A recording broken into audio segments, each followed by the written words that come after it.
Welcome, everybody, to Everything Else with Jay and Friends. We are also streaming this today on the Millennials Are Killing Capitalism YouTube channel, which I don't intend to do that for all of these. As I said, like with the first one, we co streamed. We also had one on Sunday with Dr. Jared Ball. I Mix What I Like on Run DMC's first album that we did in co-stream, trying to get folks to also subscribe to the Everything Else with Jay and Friends YouTube page. So if you're not subscribed to that, I'll put a link in the show description in the chat on the millennial side as well. But please, we encourage you to do that because that's going to be more of where we have these kind of conversations around culture, sports, current movies, things like that, and just a lot of other fun stuff. So anyway, wherever you're watching this, welcome. It's good to be with you. Make sure that you like, share, subscribe, especially subscribe to the Everything Else with Jay, because I assume most of you are already subscribed to Millennials, but subscribe to Millennials if you have not yet. So anyway, we're going to talk about this movie, The Perfect Neighbor, which is a, documentary. We'll get into all of that. That is out on Netflix, that has already won a lot of like festival awards and things like this, and people are really kind of over the moon about this thing. And so we're going to talk about it. I have two wonderful folks to do this with. Everybody knows Renee Johnston from Saturdays with Renee. And by now, hopefully, all of you know Samantha Youssef, who is a former Disney animator. She's Palestinian Ukrainian, has, years of working in the industry. And, I'm really excited to have both of their perspectives. Also, Renee, because she's had a lot of conversations, I know, with Alex K. I'm going to let her say his name because I'm like the other Jared. I can't pronounce it either. So, anyway, just looking forward to this. For folks who don't know, yeah, Renee Johnston is a registered member and state committee chair for the Green Party of New Jersey and co-host of the weekly show Saturdays with Renee on Black Liberation Media. She actively volunteers with mutual aid and political organizations and organizes political education opportunities to engage with people on the issues most impacting the material conditions of Black and working people. Johnston was an educator and union member for over 20 years. So I mean, for Samantha Youssef, as I said already, she's a Palestinian Ukrainian artist, character animator, and award-winning animation director. And there's a lot more. We have to work with Samantha on getting like a good podcast bio. So there's a lot more that we could say, obviously, but folks know or should know the conversations that she's been having. We had one that we did a two-parter along with Saturdays with Renee, where we talked about kind of the military industrial complex in Hollywood, and also talked about, really about the culture of Hollywood, which actually connects a lot to the Run DMC conversation we had, because we ended up having to talk about Russell Simmons and Brett Ratner, who also are, kind of very much attached to the same kind of entertainment frat boy culture that she's talked about, which includes a lot of sexual assault and things like this, right? And so those conversations are great. Samantha has also had a number of other ones with Jared Ball on I Mix What I Like, covering Andor, covering Superman, and much more. So I encourage people to check out all of that stuff. It's great work. So without further ado, I'm going to welcome them both. Samantha, Renee, it's good to be with you today. Thank you. It's good to be here. Thank Yeah. you. I'm always good to chop it up and talk shit. Yeah, that's what we'll be doing. I mean, so I'll just start and say, I was watching this documentary. My wife had it on, and I like walked into the room partway through it. So actually, the first time I saw it, and before I even reached out to both of you, I hadn't actually seen the beginning, which does sort of change a little bit of how I feel about it. But it was like I was, there's a lot of this kind of stuff, and I admit Copaganda is something that I do watch, like usually like the kind Mm. of police procedural, like, shows like True Detective. Like I have it's not something I'm proud of. I know it's bad, right? But I also am very interested. I find it entertaining sometimes, and I'm very interested in. I like the kind of whodunit thriller sort of side of things, and so it caught my attention when I was watching it, and then I just found myself being like really emotionally invested in it at a certain point.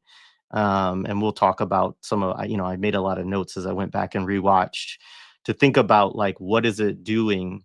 But I had a sense also watching it that like there's some very nefarious and kind of sinister things going on in this, um, partly because I felt myself being emotionally invested in certain ways where I didn't like the emotional and like what I was being emotionally invested in, right?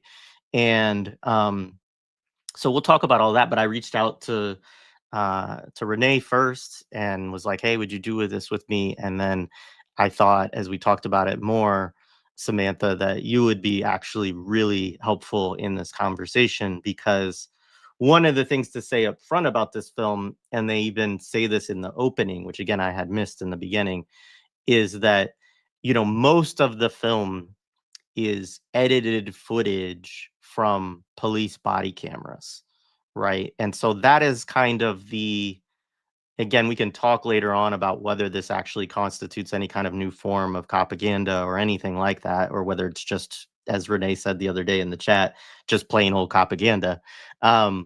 But one of the things about it was that, you know, that's being pushed as kind of like an innovation or something that's technically slick, right? Are you subverting the use of body cameras in this way? And it's one of the things that's also made it, as it's making a rounds, and clearly Netflix is going to push this for like Oscar nominations and things like this, right? That this is one of the kind of selling points too of like, look at what they did. And actually in this way, which I know we will talk about too at some point, it is connected to the Alabama solution in an interesting way of these films that are basically using the ubiquity of surveillance equipment in a certain kind of way. Cell phones in the Alabama solution, it's more complicated there because the prisoners have cell phones and they're considered contraband, right? So there's a whole different dynamic there around that. But nonetheless, it's like this form of documentary making where you are using basically the apparatus of like video surveillance that exists in the world as the kind of body um of film, I guess, or for lack of a better word, that you're going to edit and build into something. And so yeah, I'll stop there. I'm interested in, maybe we could start with both of you of kind of your first impressions like watching it. And I know maybe that's a little bit tricky for you because I already asked you, like, come on and like break down what this is. So you're not watching it like just like, oh, it's something on and let me see this. You were watching it critically from the beginning, but maybe just at least at a high level, we could start with some of the overview. And one thing I should say before we do that, for folks who haven't seen it, is it centers around a story that was in the news before, which was the killing of this Black woman named Ajike. Is that how she pronounces it? AJ is what she shortens it as, um, by this woman who I just want to call Susan because, like, it's just, I think Susan replaces Karen in the film, which is one of the the other pieces of this that's interesting. But it's basically an attempt to use stand your ground, and the film very much is centered around Florida's stand your ground law and making a kind of reformist call around that, right? Which is part of also the media, swirl around it and so on. But that's kind of we'll get into more specifics as we talk about specific scenes, but that's the central theme of it. And they're not like trying to hide that really. Like it's the very first scene in the movie is like them responding to the 911 calls that somebody has been shot. So they set that up very early. But yeah, so anyways, either of you with first kind of general things. Samantha, why don't you start us off? Okay. Well, I mean, I felt like, I guess just to me, it just felt like a very highly edited. I don't generally love to watch documentaries because I just think that they're always so curated. Like they're like opinionmentaries, or they're like, I don't know, like they're an argument that somebody wants to make. And this one was very heavily curated, heavily edited. So I think, just as a first impression, it was just very clear, even right from the get-go, like they were using all the techniques that we use in narrative filmmaking. And I think also for me, just like working in this industry, I always look into my colleagues. Like I always look into like, who am I working with and what's the studio and so, there's just like going in that mindset as well. You're already starting with people that have an agenda, like that there's, yeah. So I mean, for me, like when I went in, it was just kind of like, it was very easy to look at the technique, I think also because there are certain restrictions, because they did want to use that as a selling point, that they were using body cam footage or something, that was an angle that they were going for. There are obviously restrictions in working with that they couldn't decide every shot the way that they wanted, but they still came pretty close. Like I just felt like it was very, so like in some ways it's almost more like when you're working with cruder tools, the techniques that they're using almost become a bit more visible because they can't apply as sophisticated methods as, let's say, we could when we're working on, some of the films like in the sort of blockbuster franchise universe. But the techniques were the same. So I don't know. I guess I'll just sort of leave it there. I have like all these notes I would go into too, but I'll just leave it there to start. Yeah, no, thank you. I look forward. None of us have a time constraint today, folks, so we'll dig into all of this stuff. So, yeah, Renee. Marathon. So I immediately went into the mind frame of having read Alec Karakatsanis's report on body cameras. So this is actually, yes, Copaganda also was in my mind, but the stronger thing in my mind was this full report on the actual origins of the body cameras and where they came from. So I went into it with that already in mind, that this was about to be a whole hour and a half of like horseshit, but okay. On a personal note, and this was probably just not like a bright idea on my part, is I watched it yesterday for the first time. And yesterday was the 40th anniversary of my father's passing.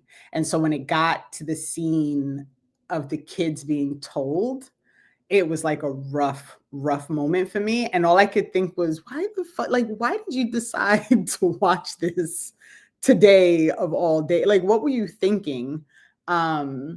So it wasn't bright on my part, but also in some ways it gave me that emotional part that you had, and reminded me like, this is what they do, right? So then I was also thinking about Samantha talking about like how this is what they do. They reach in for the emotions. So I know we're going to get into all of that, but I went into it expecting horse shit, and I got horse shit. And so it did exactly the thing that I thought it was going to do. So I'm looking forward to the conversation.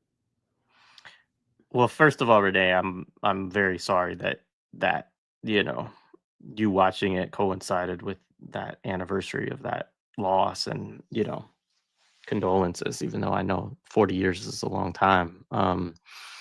But yeah, I mean that is already that is one of the scenes which I know we will have to talk about, because it was definitely the whole scene, yeah, we'll get to it, but that yes, like that is definitely the most intense portion of the film, into like really drawing you into something that is totally natural, right? Because seeing the experience of a husband being told that he's lost his wife, of kids being told that they've lost their mother, and they all know, like, one of them saw her get shot, like, like it's just it's it's one of those, like, there is an aspect of this film, um I almost wanted to call it like surveillance porn, but there is a thing about like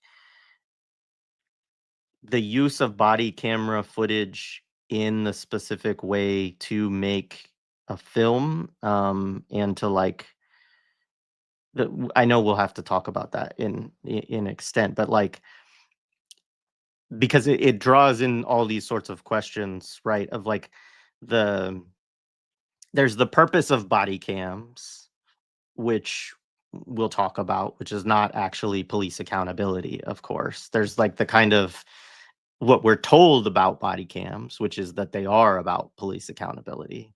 And then there's actually a third thing going on here, which is you're developing entertainment based off of a form of surveillance that allows you to see things that probably shouldn't be seen, I think, at least some of it. Not from a like, you know, not from a you shouldn't know what police are doing, and like I get that aspect of it, but from a like and I know the family is somewhat involved in this film, so that is why I'm kind of like hesitating with some of what I'm talking about too, because I think the family is involved in a kind of political quest of their own around this film, and around the mother's case and other cases like this, right, of racist gun violence, right, which is like a real issue within the film for sure. um but there are things within the movie where I'm like, gosh, this is too much, to kind of partly also because of how intense it draws you in emotionally to what's going on. Anyway, let's back up. Where do you all kind of want to start with this movie? I mean, it starts, like I said, with an opening scene. Like they right up front flash a thing that says this film is primarily, or a majority of this film is taken from police body camera footage, right? So they that's a selling point right off the bat. You get the first scene, which is a 911 call that somebody shot, and a police responding with a dash cam video, which actually, this is part of why watching it a second time and seeing that beginning changed it a little bit for me, because that immediately kind of triggered the show Cops for me. Like that's like the thing in the US that we grew up with in, I don't know when it started, late 80s, early 90s, right?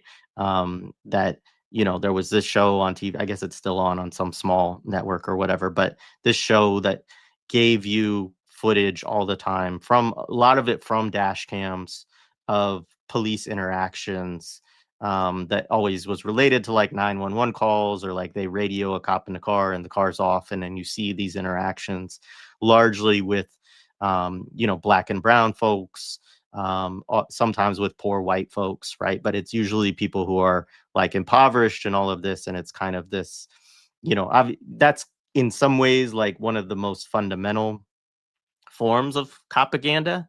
So it does kind of start right off that way, and me not seeing that initially when I watched it, you know, actually kind of lulled me into like this is something a little bit different, like what's going on here with this film. Whereas I think if I had seen that up front, I would have been more like primed to be like, yeah, this is going to be some propaganda shit. But yeah, I mean, how do we want to move through it? Do you want to move through it chronologically or look at specific scenes? Like, what do you think, Samantha? I think we. Go ahead. Oh, sorry. We can do chronologically, but I want I think just so people are clear that what Alec Karakatsanis discovered in he did like a 10-year study of the body cameras. And essentially what he discovered is that these companies came up with this body camera idea initially so that they could, so that the bosses could spy on the police, right? So the initial thought process was, well, we can use it to make sure that they're all where they're supposed to be when they're supposed to be there, you know, like that. That was the initial like thought process.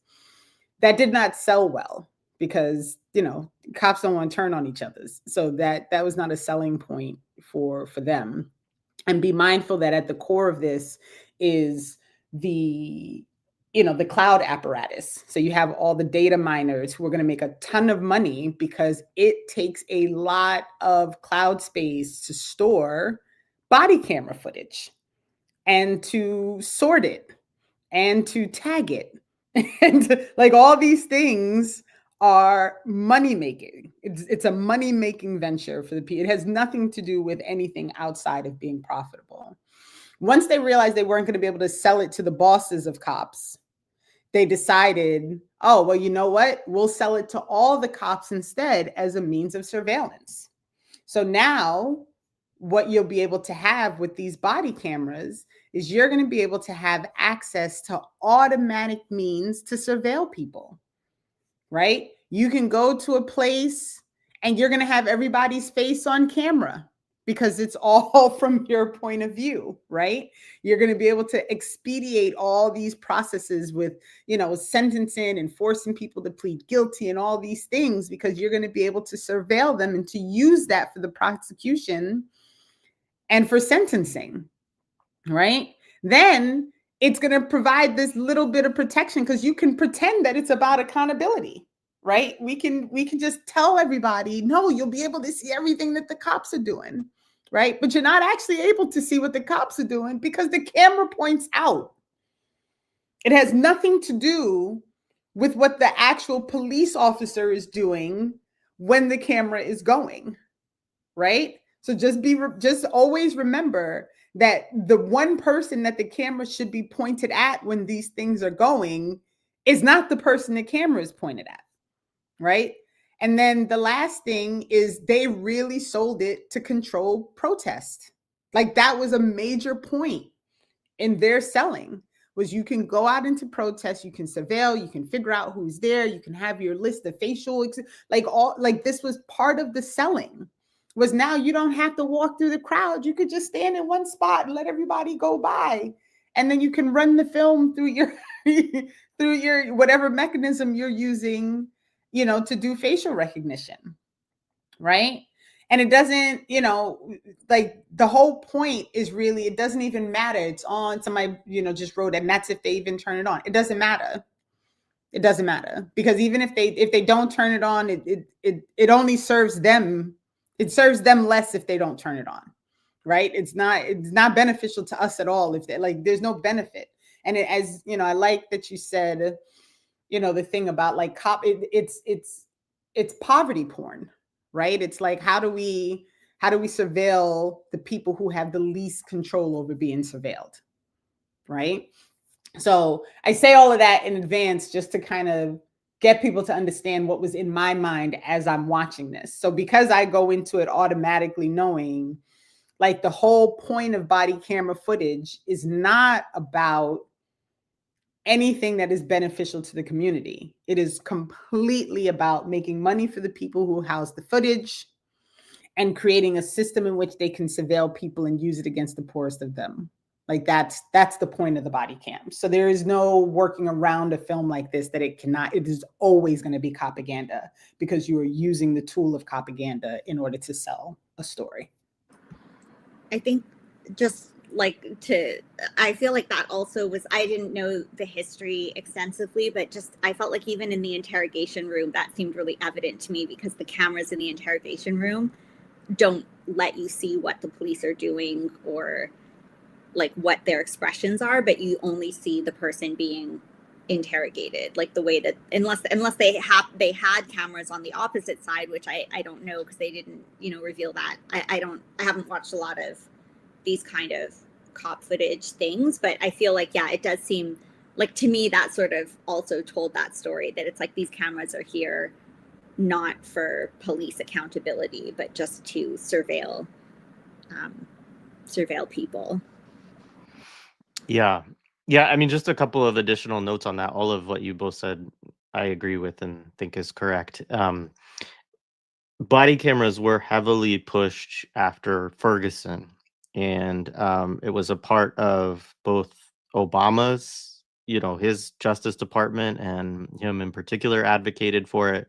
But so did folks like Campaign Zero and DeRay McKesson, right? And so this was also something that was critiqued in real time by folks like Miriam Kaba and others, right? So people who were more in the like prison abolition, police abolition sphere, or who had a critique of surveillance, they understood this immediately, that adding more ability of police to take video of people, right, would only increase their ability to criminalize folks, and give them another tool, like you said, Renee, when you're in court, or more evidence, etc. And the idea around police accountability, right, is that of course it could also catch officers when they, use deadly force, or, use excessive force and things like that. But the big problem, which you even see in the movie at one point, there's one scene where, there two officers actually talk to each other, and one of them says, "Do you have your body cam on?" And he says, "Yeah." And so then he turns his own on, and then camera actually switches angles to his body cam at that point, because you see him click it on, and it comes on. And I thought that was actually is kind of a funny scene within the movie. And I don't know that the director or the producer was trying to do something semi slick in showing that moment. I don't necessarily want to give them credit for that. But one of the points in it that, obviously is important around body cams is, which Renee also references, just that, yeah, you can click them on and off with just a tap, right? So it's like so easy for the cops to all say, okay, we're all going to switch our body cams off right now, and then there is no footage of it. And when they want to be able to get footage of something, they can get it easily. So it's absolutely a tool for the police to use, to further the criminalization of the people that they're around. And I think the point that, yeah, go ahead. Just real quick, like, also remember, like, the diameter of a body cam is like less than 3 inches, if I remember correctly. And so, like, you don't even have to like go through the whole on and off. You can just put your hand, like, if you put your palm over the lens, it's not going to capture anything. So there is no, like, it is a tool that is totally under the control of the person who is wearing it. And the person who is wearing it is the person who you think is being monitored and going to be held to account by a thing that they are controlling. So it's a total, like, this whole idea, and of course everyone jumped on it, and media was very excited, like, we're going to get these body cams, and every time something happens they want the body cam, and like this whole thing about the body cam.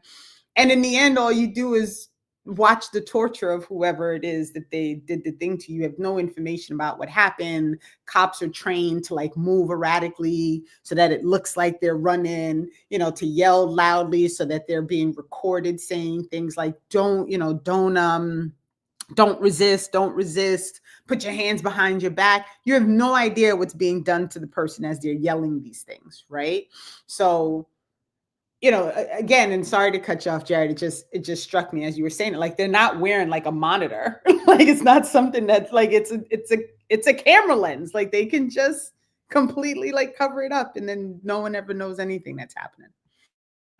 I think to your point too, like, that's sort of going like to what I was saying about, them being forced to work with tools that they didn't create from scratch, I guess.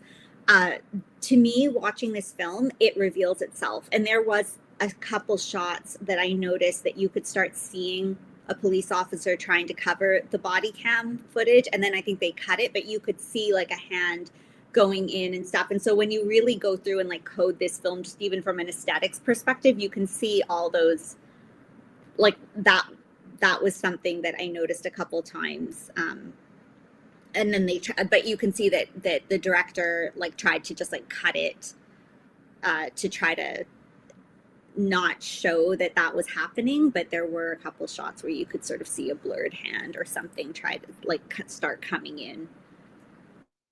Yeah, no, absolutely. So I think, like, why don't we move into like some of what the kind of progression of this story so we can kind of give an overview. Folks, we're gonna do spoilers. I'm again, like, I always do spoilers because I'm not encouraging people to go watch this crap, and so we might as well talk about it. Um, the we'll kind of move through it, and then we can kind of pull out. And if there's scenes that we get to, Samantha, especially where you want to like really highlight, I timed techniques. like the whole thing. Like, Yeah.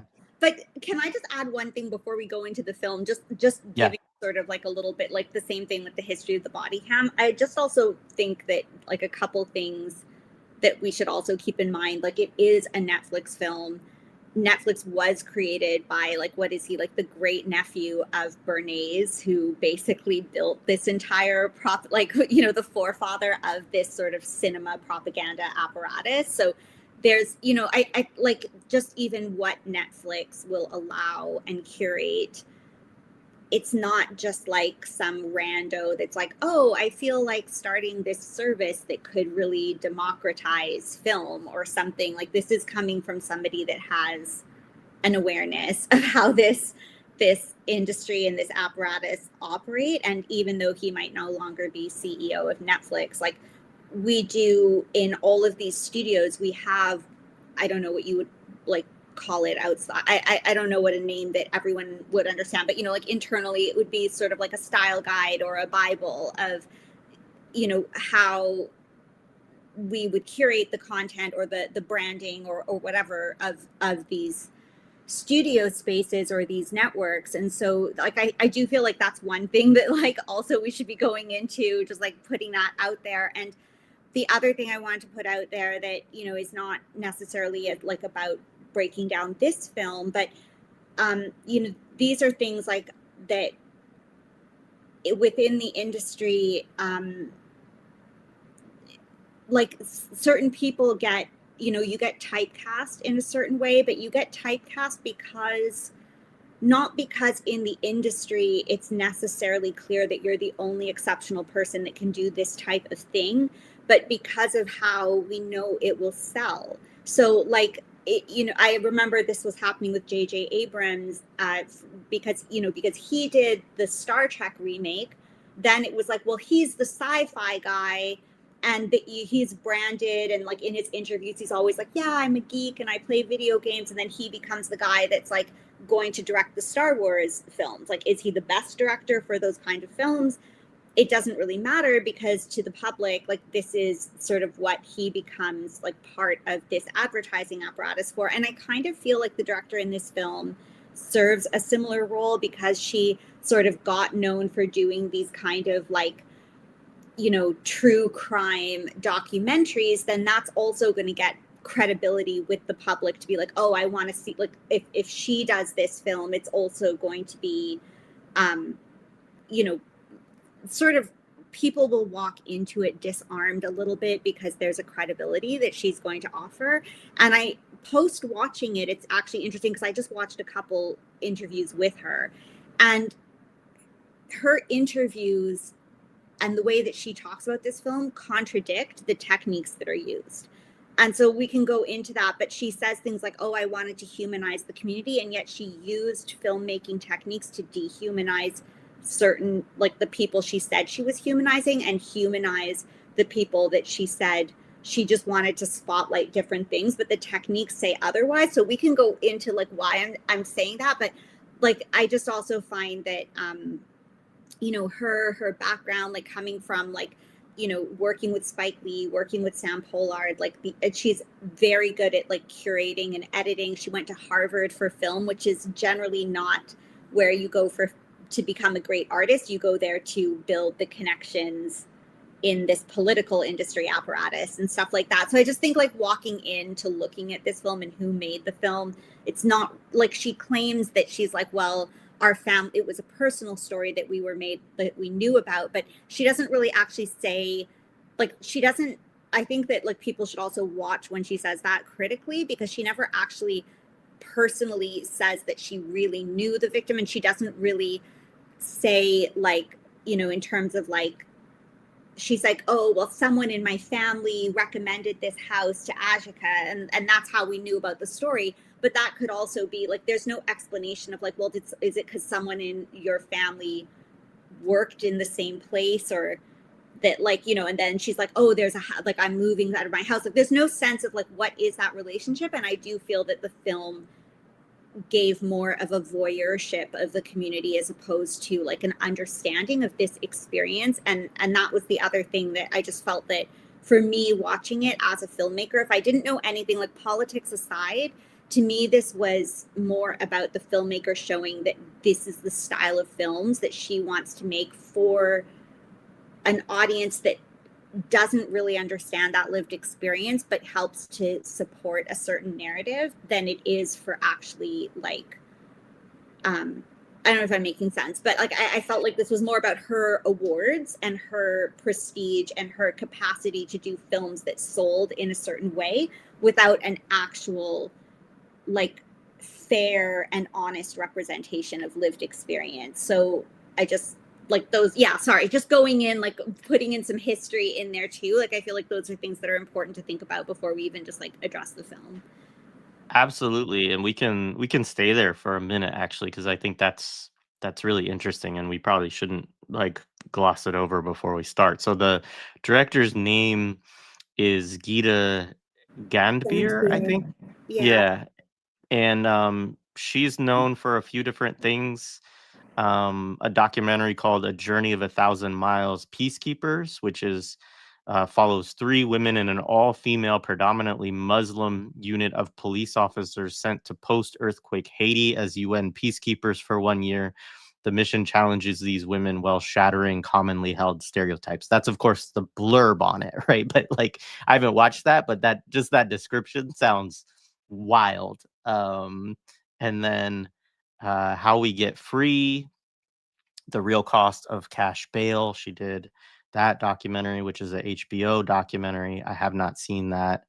And Samantha Knowles is a part of that too. Interesting. And then If God Is Willing and the Creek Don't Rise. And I think Which is Evidence was another one where she used evidence, like rape kit evidence, to sort of build the narrative of this documentary also. So this is like her shtick, is like using things that will be interpreted as truths and curating them in a certain way. Sorry to interject. I just no. She admits that in her interviews. Like, she actually says, like, I come from a narrative background, so that drives me, which is basically code for we are crafting a story with, which is, and I did actually deep dive on her after I watched it, and I felt that like it just validated everything that I coded in it, because the techniques are all there. Like the filmmaking techniques are exactly the same ones that we use when we're making a Marvel film or a Star Wars film or something. And and that's the other thing, I think, as we go through it, I actually want to run parallels to things that I brought up in the conversations with Jared, because I probably can articulate them better, because I'm still learning to explain all of this. But there were a lot of things that I feel like I can show you what she was doing with technical aspects that we also employ in these in fiction films and stuff too. Yeah, no, I can't wait for that.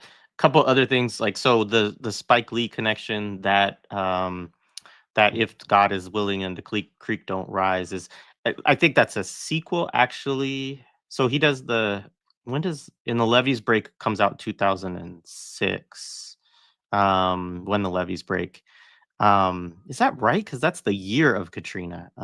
Anyway, the point being that, or no, Katrina was, was 06, right? I don't remember. You made Anyways, me it's a feel so old. Now I'm gonna have to look it I'm up because I'm I'm like, sorry. wait. But But anyway, it might have been '05. But anyways, When the Levees Break is a 4-part documentary that HBO, that Spike Lee did for HBO on Hurricane Katrina.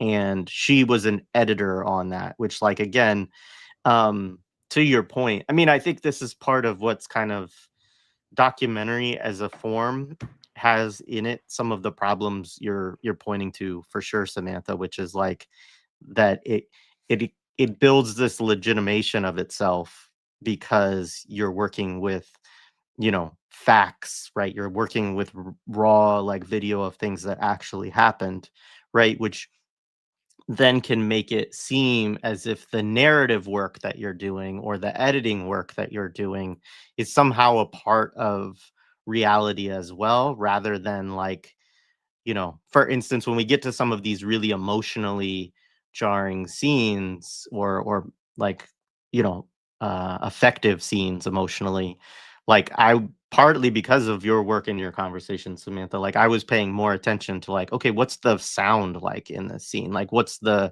and it's like, oh, well, they're putting in, like, this crazy, like, kind of heartbeat soundtrack thing where it's like, it sounds like my heart is pulsing in my ears so loud that I can barely hear what's going on, right? And, like, that, immediately draws you to those moments in your life when you're like fight or flight, or something is so emotionally resonant that, like, you kind of can't escape it, right? And so I will get there, but, like, there are all those ways where documentary can become this form where, again, like you said, it's treated as though you're just dealing with facts, right? And so then what you create is just something that's just a real reflection of reality, rather than something that you can still use, as you said, like the same kind of techniques that you would in a Marvel movie.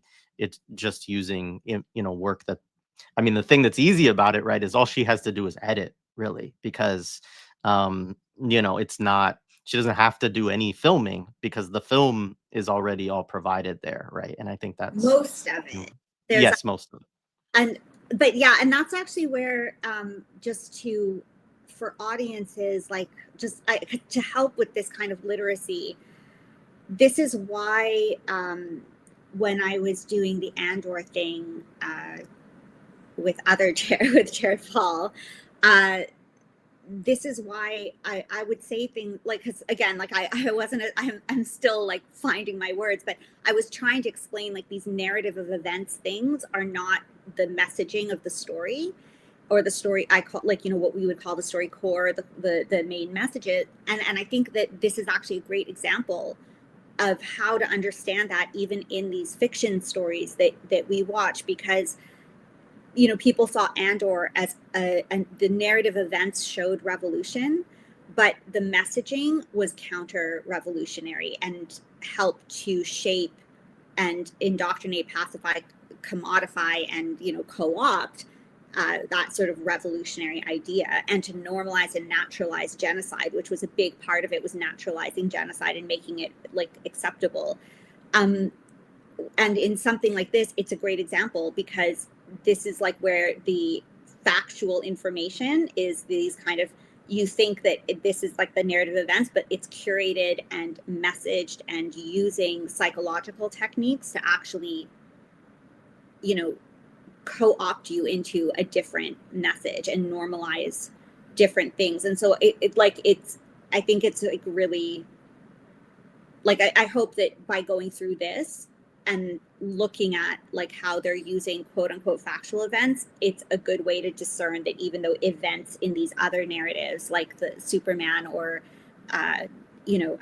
Andor, or these kind of things, they're used in the same way that this documentary footage is used, if that makes sense. So when people contradict and they say, oh, but it talked about the carceral system, or it talked about this, these are not, they're just,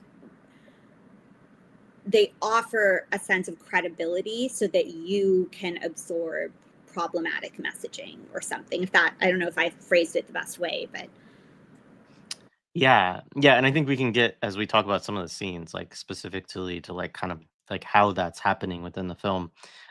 So yeah, people in the chat have corrected. So 2005, summer of 2005 is Katrina. That's right. So it's actually, I'd forgotten that When the Levees Break came out just a year after. And I think that's also an important thing to point out, is because like that then becomes one of the ways that people understand or think they know what happened during Hurricane Katrina. And this is also like a very kind of curated story that leaves out a lot of stuff that was happening, including like Black radical organizing that was going on in Katrina, you know, post Katrina in New Orleans and so on, as well as like, I don't think it really got into the level of white vigilante violence that was going on, although it did do, if I remember correctly, it does show that, right? So actually, it's quite sinister to me to think that they would put that documentary out like 1 year later, and you know that's Well, what we remember from it. the documentary that is it the Weather Check, whatever the new one is that just came out recently, that's on Hulu, I think. They do talk about the white vigilante violence in that documentary. And I remember thinking to myself, I don't remember this. I don't remember any of this being in the last documentary. This is like new information. So yeah, but it all goes to how they curate these things. So And I, Yeah. Oh, go oh, ahead. sorry. No, go ahead. Go ahead. Yeah, I was just gonna say, like, I think that to give some credit, I do think that was a part of even When the Levees Break, but it just is like very different when you hear people or you read books where they're like really people who are there, who are really like, you know, I went to go try to do this and I had this confrontation with these, you know, white vigilantes, and you know, like I one book I read was like Scott Crow has this book about his organizing down there post Katrina, and he organized alongside some Black Panthers, some other folks, and you know, he has like accounts of them like being armed in standoffs basically with white mobs and like this kind of stuff, you know, which is just not like, that kind of stuff is really not in you know, these sorts of accounts. But Yeah, I just wanted to add to everything that you were saying, though, because I think a big part of these things is about, like what you were saying, Renee, like this cultural memory shaping, or like, you know, when you're like, these come out to also override, like they become the narrative. They become more popular, more mainstream. It's how a lot of people learn about certain events, and even historic events. We'll see films like, you know, like that Napoleon one, and more people will go see that than read about, you know, those histories or something. But I think one thing that I noticed in this one, and I didn't see the other one where they showcase the white vigilante thing, but something that I'm seeing in all of these films that we've been discussing is and that, you know, that happens a lot, is that I think when, you know, in terms of like the racialization in these films, and this happened in this one, it really showcases like a white exception, like that. It's like these vigilantes are just exceptional vigilantes, and white people are always, like, I know I don't need to say this to the audience, but just hyper individualized. So it's just like we see in the news. It's like, oh, it was a mental health problem or something. It's always like this weird exception. And the way that these like, whereas people of color, Black communities, like all these communities, Indigenous communities, they're always portrayed as like in groups or hordes, or sort of like, even if they're portrayed favorably, they're not individualized, they're grouped. So there's a subconscious othering that's constantly taking place. So I didn't see it, but I would wonder if when they do choose to portray the white vigilante thing, it's going to be curated in a way that still protects like the, you know, this kind of like that it's not whiteness that's the problem, it's a rogue agent. It might even often be offset with other white people that are shown in a good light, whereas because Black people, colored people, Indigenous people are always grouped as like groupings, then even a rogue agent will be seen as part of the group, as like a community problematic thing. And that's again, these are always, and this was done a lot. Like, well, I guess we'll come back. I'll come back to that because we'll go through it. But that was a note that I made, especially like, that we see that in this documentary specifically, like editing choices that specifically do that. So those things, that's where it does get very nefarious, because I think sometimes people even think like, oh, these people are being shown in a positive light. Or I know in the interviews she was saying, oh, we wanted to show that the children felt like, that this was a great like community, but they're always grouped as like the children as a group playing together. We don't really get to know any of them. So even if the children are shown as positive, they're shown as a mob or a horde or a group. Whereas like in the perpetrator's case, in Susan's case, we even get to see her nephew talking to the camera and saying that guns are bad at the end, that they're trying to clean up her house, and we get this little personal moment. Like her family is way more personalized, and we get more even like, I mean, we'll go into the interview thing because I feel like that was really significant.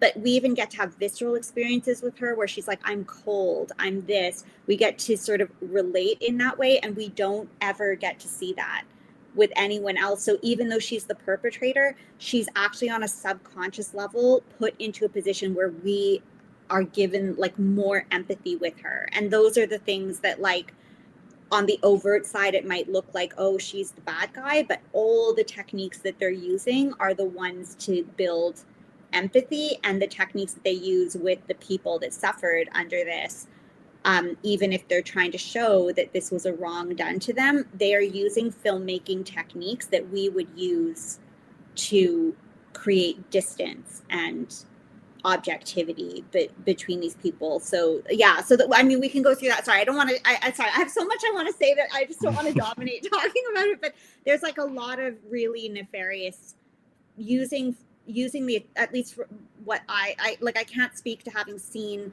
all the films that you've referenced, or I'm not an American, so I don't know like all of those like lived experiences, but just from a filmmaker perspective, like I can very easily see what techniques they're using, and that's, at least, like, I'd love to put those forward, and then audiences can decide how they feel about that, but those are the techniques that they're using. The audience says, let Samantha cook. So we'll come back to all that. Yeah, I do, just to name a couple other things that she's involved in, and then we can move into it, is Black and Missing, which is a 2021 TV miniseries that follows Black and Missing Foundation founders.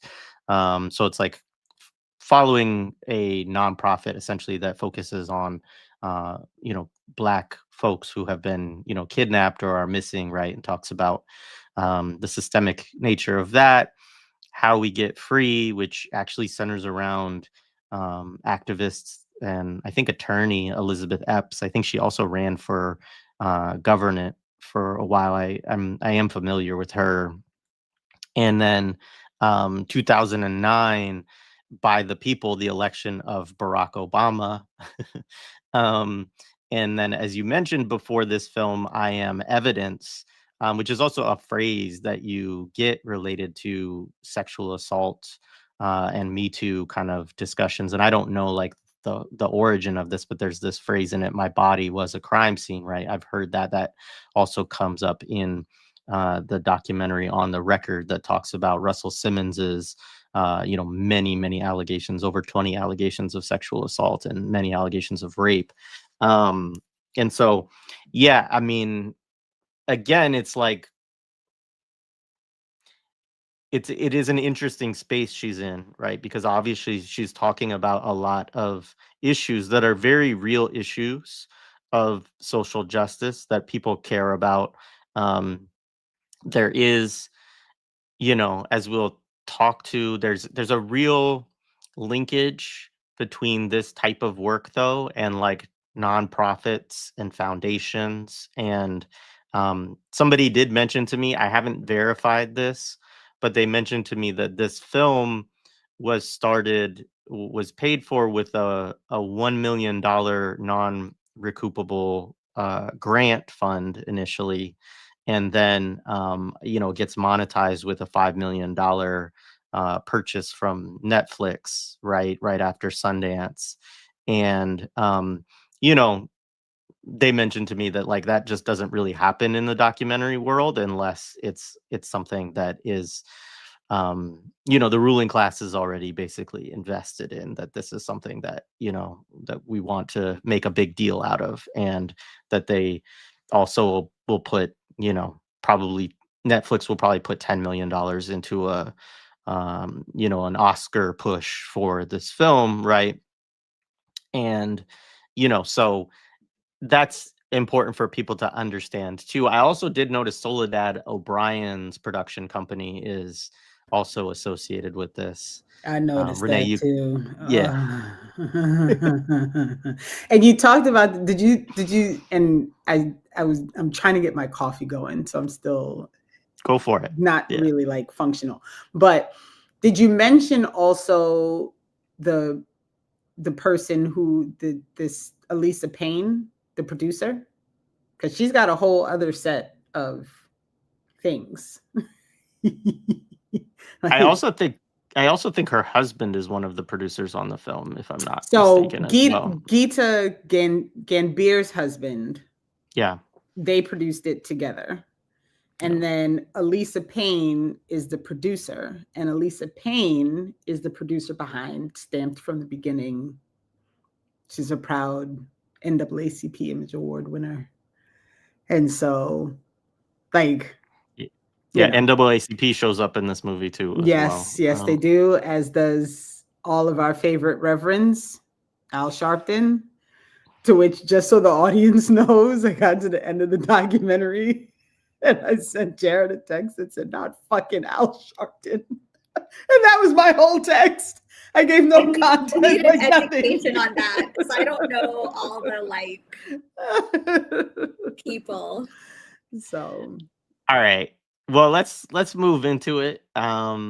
So do you like early scenes? I mean, at a high level, what you get early on is, obviously I mentioned that very first scene, which is like very kind of, Cops, coded or whatever, like Cops the series.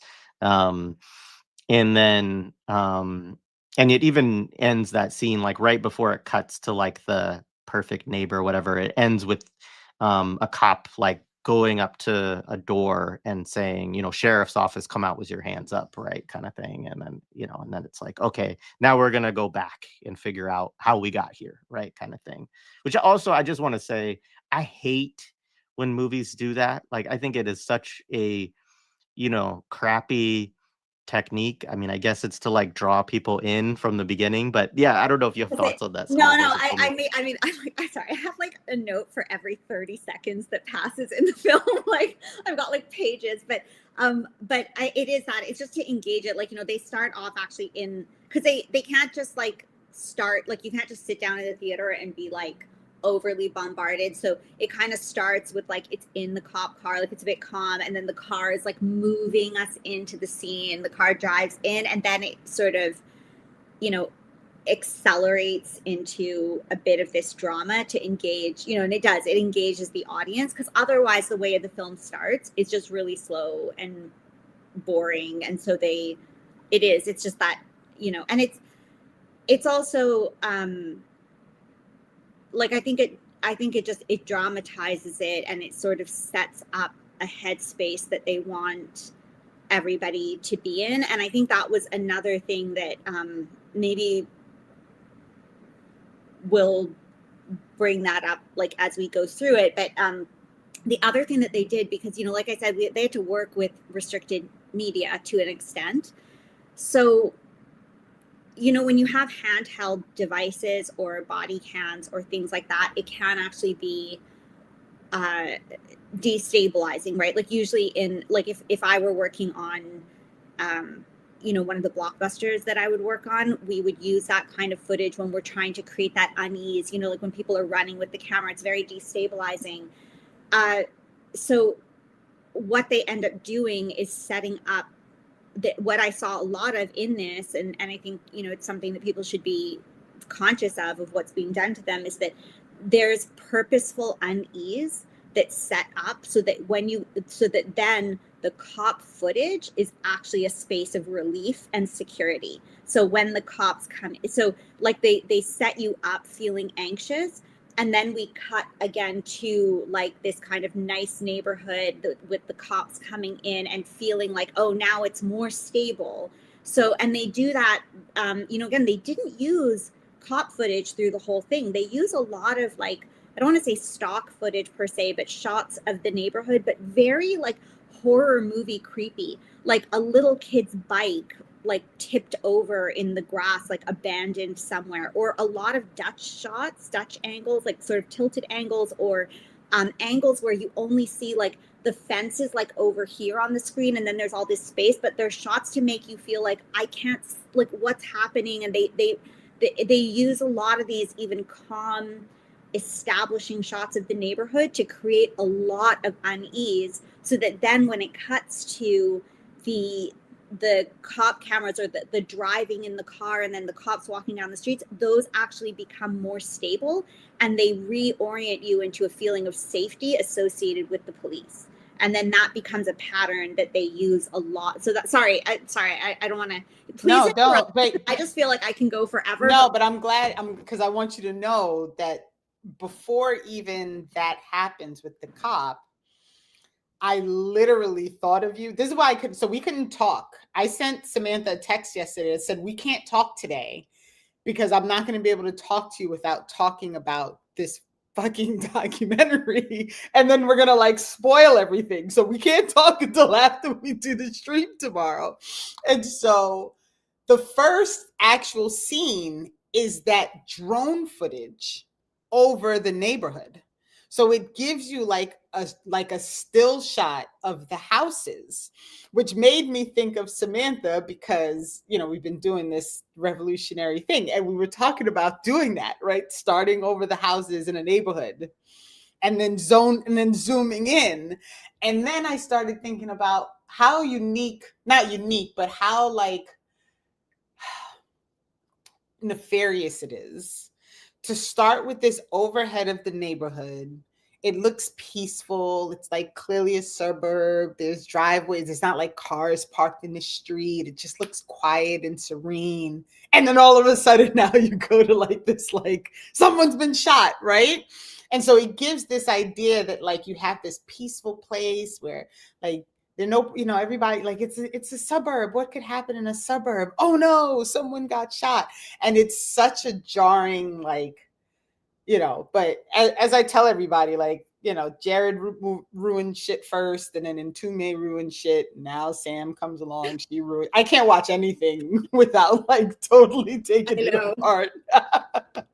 But to what you're saying too, I think another thing is like, and you know, obviously I can't speak for the director, but as someone that like works on films or whatever, like these choices, these are perpetrator lenses. Like I feel like these films are really made as like how Empire wants your perspective to be on all of these situations, because it wasn't like someone walking through the neighborhood, or like you know, like there's so much footage that was not the cop cam footage. Like when you really look at it, it's obviously the majority is the cop cam footage, but there is a lot that was post determined footage, like all these shots of the neighborhood.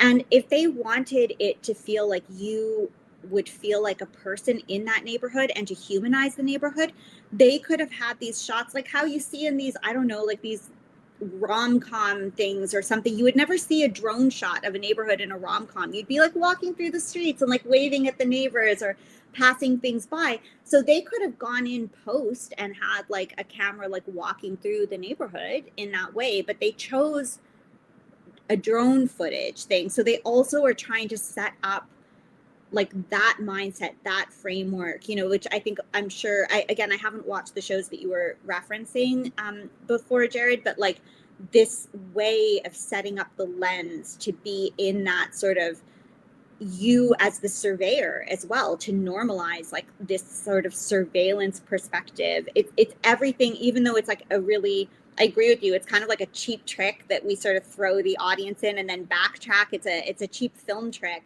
But at the same time, what they did in that time was really like set up who they wanted you to be when you watch this documentary. So I think, yeah, it's just like there's so much of that I was seeing as I went through. And yeah, sorry, yeah. So we'll like keep going, but that's just such a big part of how this was curated. Totally. And that partly, like, even though, so a couple of things in terms of me watching it the way that I did, like, because I came in the first time watching it partway through, at some point I picked up that some of the footage was body cam footage, but I didn't necessarily like start there mentally because I'm just like sort of watching like the action and whatnot. But when you rewatch, obviously it tells you that, and I mean, you can't watch it and not figure it out at some point because it's, you know, there's even the scene, like I said, where the guy's like, "Hey, turn your camera on," and then they show it, you know. But there's but that that intro to me was very much setting up what you just talked about, of like, you're getting, you know, this is the cops perspective, right? Because that is also, because of my association with police dash cam footage responding to 911 calls and all of that, like being like the first place that always takes me to is the show Cops in the US. That, like, that series is all about, you know, showing things from the perspective of police, right? So I mean, part of the whole purpose of it is to sort of convince people that police have to be like kind of brutal and warriors and all that, because they're going out and dealing with all of these really scary, harrowing kind of scenes. And so you want somebody who's brave and who's willing to, you know, use violence when necessary and all of that kind of stuff, right?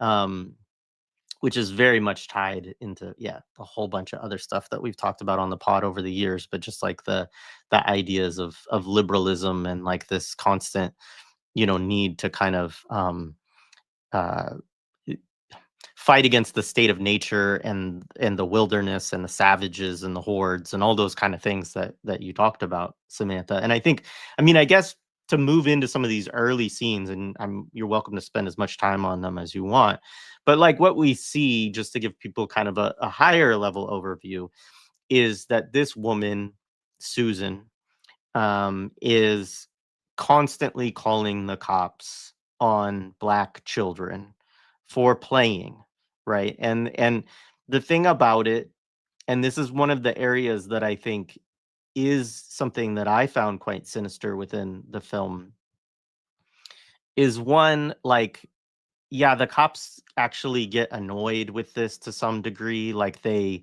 recognize what's going on, that this woman is, um, you know, is over vigilant basically with, like, I mean, there's a funny piece about it that I do want to unpack a little bit about property relations, because I think that at the core of part of what this movie shows is wrong with United States society and Western societies, it's private property. But but in that vein, like, really the reason that the woman doesn't have certain rights that she keeps trying to give herself is because she doesn't actually own the land that the kids are playing on. And that's not something that you learn in the movie until partway in, because she's trying early on to say basically, like, it's my landlord's property and we have signs that say no trespassing, and those kids are trespassing. So early on, the cops actually are somewhat on her side, because they understand, they actually tell the kids in one of the early scenes, like, you can't play over there because it's her property and she can decide that, right? Eventually they realize, because she keeps calling the cops and they end up having to talk to the landlord and other stuff, that it's actually not her property at all, and she's trying to enforce no trespassing of these kids on a vacant lot, or a lot that another neighbor owns, actually, that has said it's fine for them to play over there. But in this also, and this is a kind of general thing, which I know we can talk about in specific scenes, one of the things, there's a couple of things I found really just sinister in terms of this use of the body cam. And one is like this normalization of the police just showing up like constantly, and the way that they make it seem as though the police are like this kind of welcome, neighborly, chummy presence. Mostly white police, by the way, a few black officers as well, but that they're friends basically with the young black kids and with their parents, right? And that they're on their side, which obviously, as it progresses, creates a certain level of tension that is, very frustrating and emotionally jarring and causes you other stuff. But just like that kind of is part of the introduction to this, is that this woman constantly is calling the cops on these kids for like playing football, basically. And that the cops, as they come out, most of the time, aside from some of the early scenes, which I'm sure we can talk about a little bit, they're like, yeah, we get it. Like, we know kids are being kids. I was the same way when I was young, yada, yada, yada. And so it encourages the audience to both see the cops as, and this is community policing, by the way, and I did look up this police department, and they do use they use community policing, that they move into neighborhoods to be, they're trained to be kind of chummy with everybody as an information gathering tactic, actually, like as to try to build investigations and prepare charges and things like that. But that they're trained to be very nice and to be friendly to the kids and to try to talk to their parents very casually and all of this stuff. But you as an audience are seeing it, and you're just like, oh, these guys are nice guys. Like these are good, right. But these are cops. Yeah. This is why this is typical ass Copaganda, because it gives this impression of this police department as if they're all like these super chill, super cool. They can talk to anybody. They talk to the kids. They talk to the black man. They talk to the black woman. There is no way at all that with the amount of times this woman called 911, that so you're telling me like these 5 or 6 instances that you picked to curate, right? Like, yes. and literally, I think it's, I wrote down the dates. I think it's literally, it is 5 times before the shooting happens. And the 5th time is when she tried to run out the man. She tried to break down the man's gate in her truck. So it wasn't even her call. Someone called 911 on her was the 5th incident. So 4 incidents of the police coming out. There's 1 black cop in these incidents, the woman who's the first time out. There's never contention. There's never like the one incident where he's like, the lady's like yelling and screaming. It's a white woman. And he's like, oh, I'm not, make my life a little bit easier, please. Like and she's like, fuck you, right? That's one of my favorite scenes, by the way. We have to get to that one later. I have notes on that one. But so like this idea that you went through almost 2 years of camera footage within this neighborhood where Black people are over policed, because I also found the annual report. Y'all know I fell right fucking headfirst down a rabbit hole. Like, they do this whole these beautifully done reports, these annual reports about what the Ocala Police Department does. And Black people are over policed. And they've got hundreds of officers, right? And this is a mixed community. So it is Black people, white people, they're all mixed into the one community together, right? Like, this idea that in all of that, there wasn't an argument with a police officer, not one police officer. Even the one time when the officer went to call her a bitch, they clipped it. So you only caught, like, if you were really paying attention, you caught that she almost called her a bitch, but they clipped the film. So you didn't actually hear her say the word, right? So all this time, no one got irritated, no one yelled at the cops, the kid, like, it's bullshit. And that's why it's Copaganda, because you're watching this whole thing and thinking, oh, this police department's not so bad. Look, they get along with everybody. They're polite, like blah, blah. It's all bullshit. Yeah.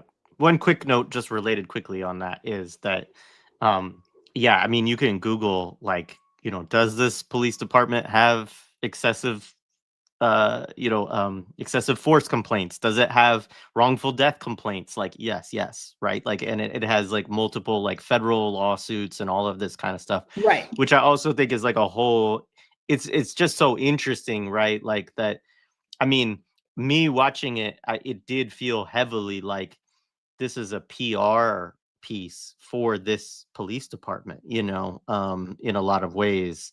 And we'll get to, as we get later, because I do think there are moments in the film, certainly where I and where others I know were quite pissed off and frustrated with the cops, but also like the way that that comes about is interesting, and the type of emotional investment that's associated with those feelings and what that is also enticing you to do, you know, is another kind of matter. And I think that's it's actually its own kind of form of propaganda that's a little bit separate, where you're actually mad at the cops at that point for not doing their job, right? That they're not like doing, like, damn it, why aren't you more of a cop, you know, that kind of thing. And which is fucked up, because obviously that's another thing, a different form of propaganda often, you know, of wanting to, you know, say the cops are too lenient, or they're too you know, they're not serious enough, or they're too goofy or whatever.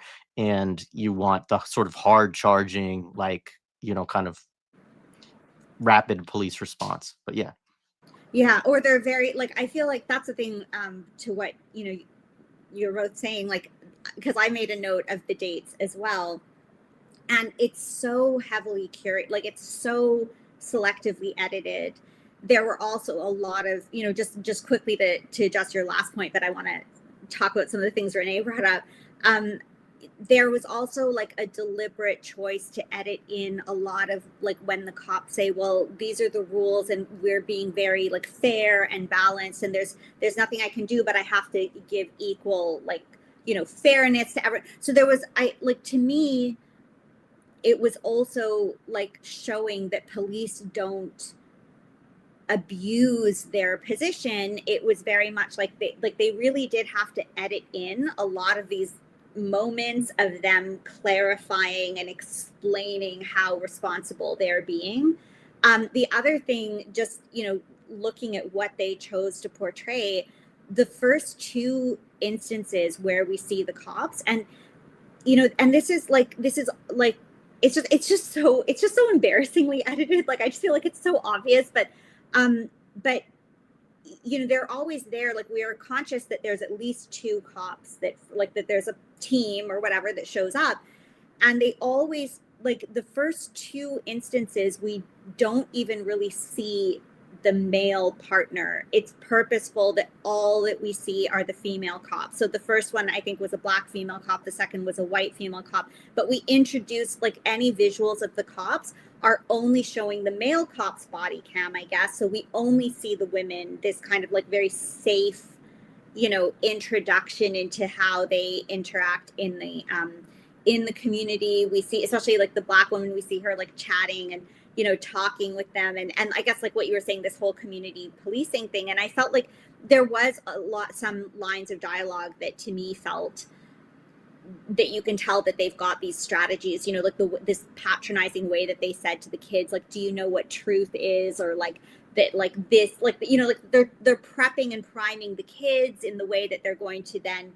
interrogate them. Like, they obviously have all the tools to, you know, do these kind of things. So I felt like there was that. And then the most conversational situation that they had with people in the community, like, even though we do see that it's a mixed racial community, but they purposely choose to have this really chummy conversation with a black man in the community. It's sort of the first time that we really get that kind of, like, just what's the community like, or sort of like them being like friendly with this person. And so I do feel like race played such a key role in how they also curated like all of this, that it like, you know, that the first shot was like a Black female cop, then a white female cop, but then, you know, like it's just, yeah, we'll go into that in the end, because I want to, this actually is a lot more relevant, especially in how they curate things as they come towards the end of it. But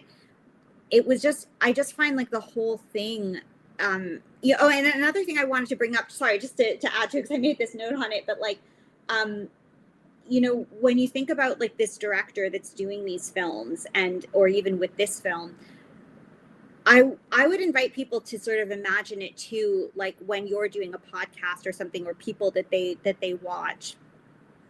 If you're always watching someone talk about other situations without involving people from those situations to be part of the conversation, you would find that really weird on a podcast if somebody was just kind of like, I'm going to talk about all these things without interacting with those people. And all of her films are that. Like, this is somebody that sort of lives, like she was able to afford to go to Harvard. So she obviously comes from a certain social strata in life. And she's constantly just talking about issues without involving people. And especially on films like this, there isn't any reason that it couldn't be co-directed with someone from the family always sitting with her. There isn't any, like, so I just think that that's another thing to bring in mind. And then I know you brought up the 911 truck call also, and I just like think that like that's also was an interesting thing, because that was showcasing that situation was also an opportunity to start isolating Susan as being an exceptional case, you know, that like it, and I feel like that was also strategic. Like there were probably lots of instances that they could have included, but that one served a very good purpose in sort of establishing her character, and which I also want to talk about that too. But sorry, I just want to respond to things, and then I could go into like another topic about establishing these the how the first like encounter with her was set up too. But yeah, no, that's great. I would just I just want to add that just on one point that you made, and then, you know, Renee, if you have stuff, you can jump in, and then we can move forward too. But the point about kids, I think, is really important in the film too, because one of the Copaganda elements of it for sure that is very much normalizing is this idea that people should just let their children talk to police. And that, you know, because first of all, like in the United States, legally, parents, I mean, kids do not have to talk to police without either their parent or an attorney present. And they should always know that. And they should always say, I don't want to talk to you without my parents, right? Or without talking to my parents first. Like, that's just a basic thing that, you know, any kid should do. But it's deeply fucked up in this society that we put that burden on children to have to know that, right? It is not, police officers are not bound in that way. So police officers don't have to say, hey, do you want your parent here or an attorney here while we interrogate you? And even schools, which are supposed to, you know, should tell kids if they're ever going to be interrogated by a cop, like, would you like your parent here or an attorney here? They often don't do it either, right? And so this is like, it's something that unfortunately is quite normal. So it's not surprising necessarily that it happens within the film, that, you know, but basically what you have is all of these scenes where police are talking directly with children. You know, there's one scene where one adult is talking to the, like, kind of, there's actually a couple scenes where it happens where an adult, the cop starts to try to talk to the kids, right? And an adult kind of like, hey guys, be quiet, and like says something to them to talk directly. But in one of those scenes in particular, it's a black man that's saying this, and they say, are you these kids' parent? And he says, no, my kid's in the house. No, that was the white lady. It's the same. And if you notice, it's the same white lady who does that both times, who says, y'all stop, and then jumps in. Yeah, you're right. There is the scene with the scene. Yeah, sorry. There was a scene with the black father, but I'm confusing the two. But anyway, they just talked to him in his driveway. Yeah, but Yeah. anyways, they're talking first to this white lady, um and I think she's in a mixed relationship actually, but the uh she's saying things to them, and then they're like, "Are you these children's mother?" And she's like, "No," right? And so then they just move right in and start questioning the kids, and there's nobody, because it's not their parent.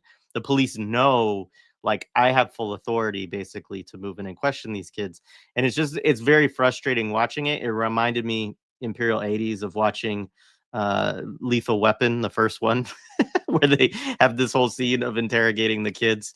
Um, and I just think that that's also something that the film, really, it normalizes it in a way that they're making it seem, again, like the officers are very chummy with the kids, that they're actually the kids' friends. They're there working on their behalf, which of course, even though they don't ever, like, charge any of the families or the kids, at least that were shown in the film, with anything related to, you know the games that they're playing, and all the woman also makes up a lot of allegations of what they're doing, which are clearly false, and they triangulate those often to see, like, okay, she's not telling the truth. But um they nonetheless, like, it is designed to show, like, yeah, it's fine to just talk to the kids, because the cops, because the cops are on your side. They're trying to help you resolve this neighborly dispute in your favor, and if you just tell them what's going on, then it's going to always sort of work out in your favor. And yeah, that was one of the things that drove me nuts watching it. Well, now that you say that too, it just, because like I was really paying attention to that conversation with the black father on his driveway, because they really used that, like they gave it a lot of time, and I feel like they really used that to offer this kind of moral valence or something to the police. And now that you're saying that too, they also had shown that he called one of the kids over to come and talk to the police. So I feel like that whole bit was also strategized to, like, just in, like, basically reinforce what you were saying. It's just, sorry, I'm just replaying that now in my mind too, and I'm like, I just find like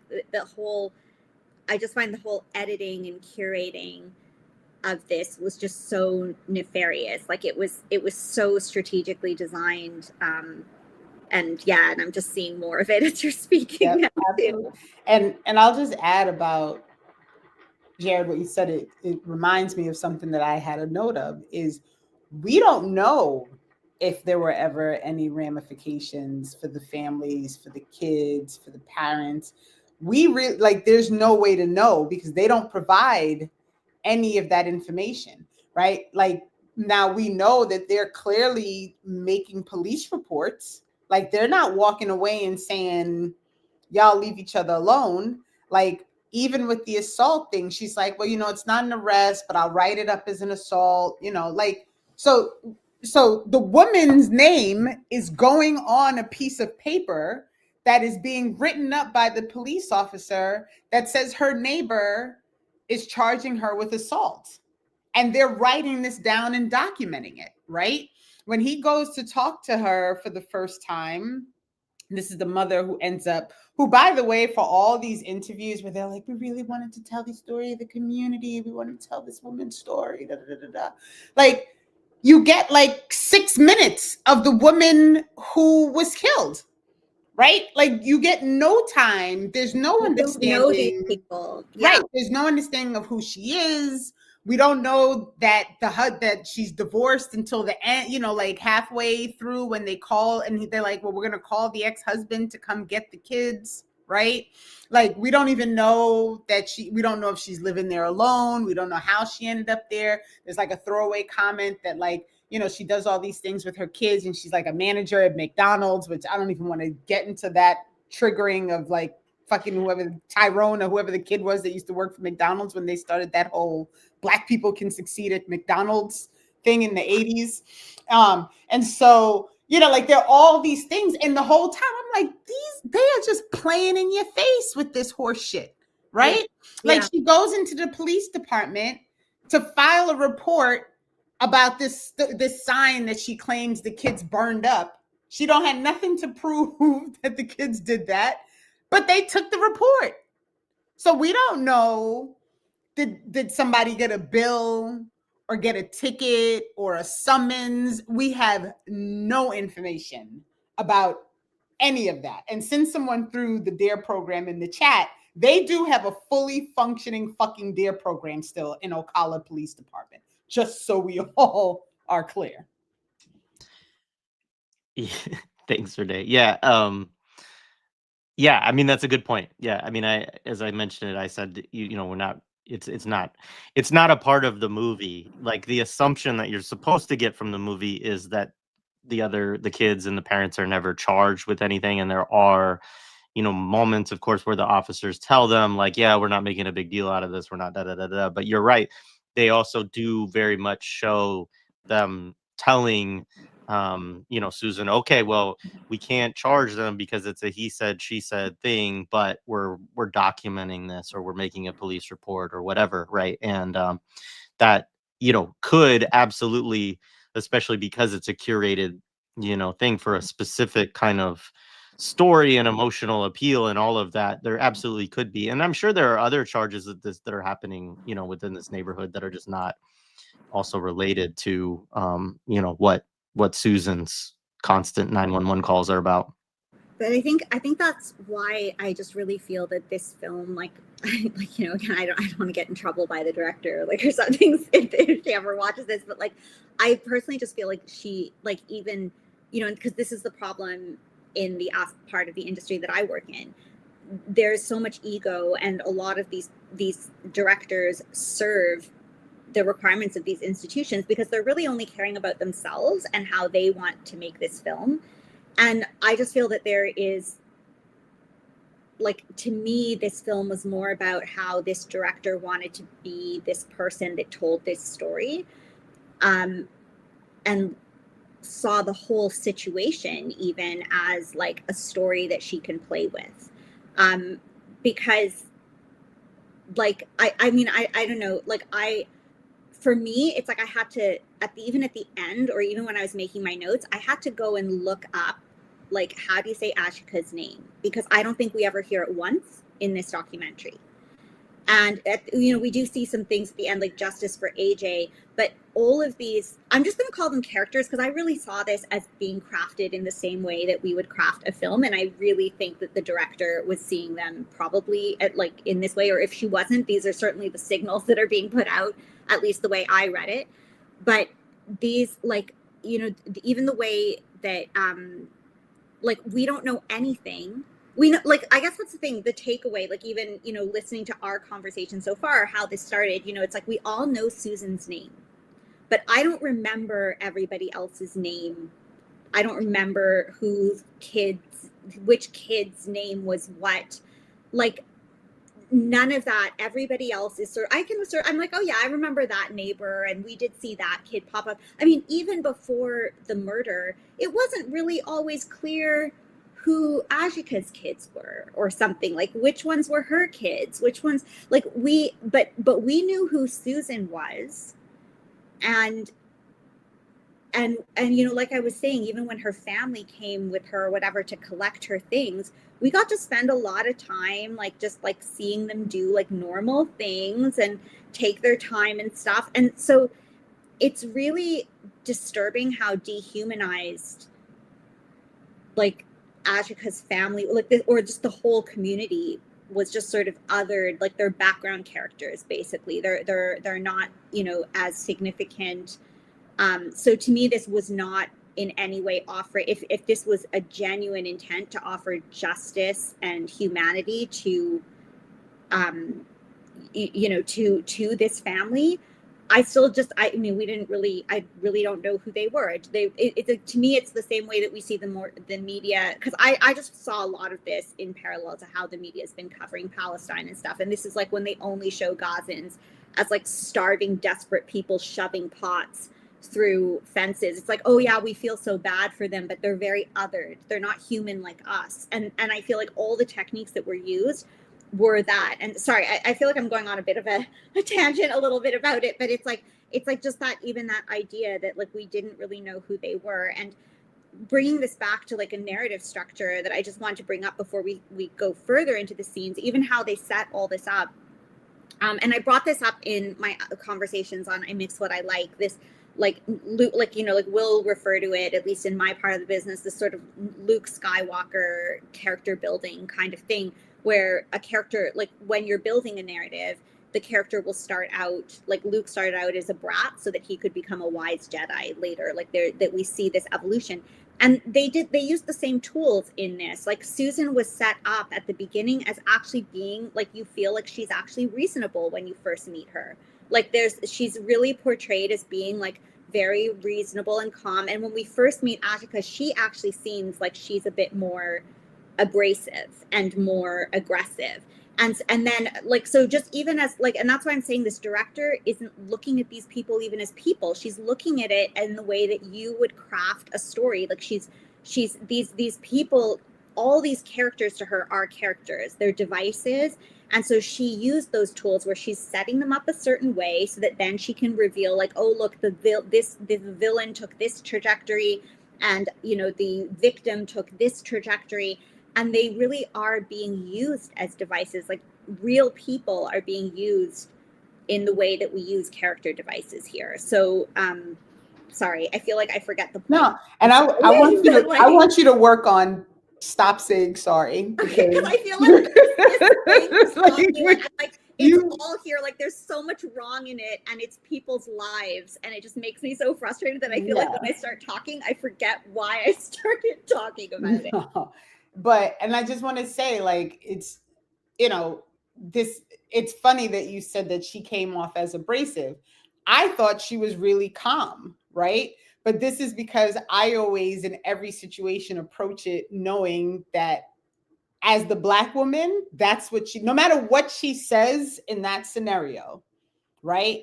Unless she is like smiling and talking with a really soft voice and like doing a whole thing, she's going to be abrasive. She's going to be rude. She's going to be standoffish. Like even when the woman was approaching her, she was like, I see that little smirk, right?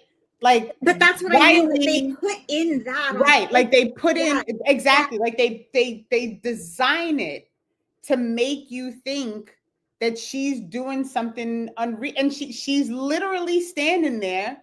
She answers their questions. She doesn't tell anybody to go fuck themselves. She's not loud. She's not screaming. Nothing, right? And we know that she's had a history of being like just constantly harassed. But we don't even know at that point. No, but I mean, like we know that too. Like I'm just saying, like us as the people, like where we know it now, like we know that. So it's also like she would like it would be understandable for her to be frustrated. But you're right, there is that kind of tropey, like that really problematic tropiness that it's always going to be the angry Black woman. But I feel like the editing, like without that trope, I don't want to say without that trope, the editing also tried to push that, is what I'm trying to say. Like they really, like you're right, like they put in those things, like I see that smirk, I see this, I see like, and they didn't do that when we first they made Susan look really like we're just gonna go talk to Susan and find out what's going on. And Susan was like, look, I'm just trying to like, I wasn't doing anything. They made I'm the perfect neighbor. I'm the perfect neighbor.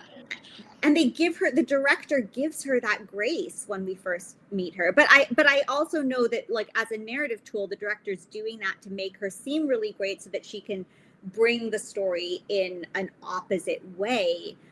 But to me, like that's also but the thing is, where it's harmful, like I understand that as a narrative tool, but where it's harmful is that she never offered that to Ajiake.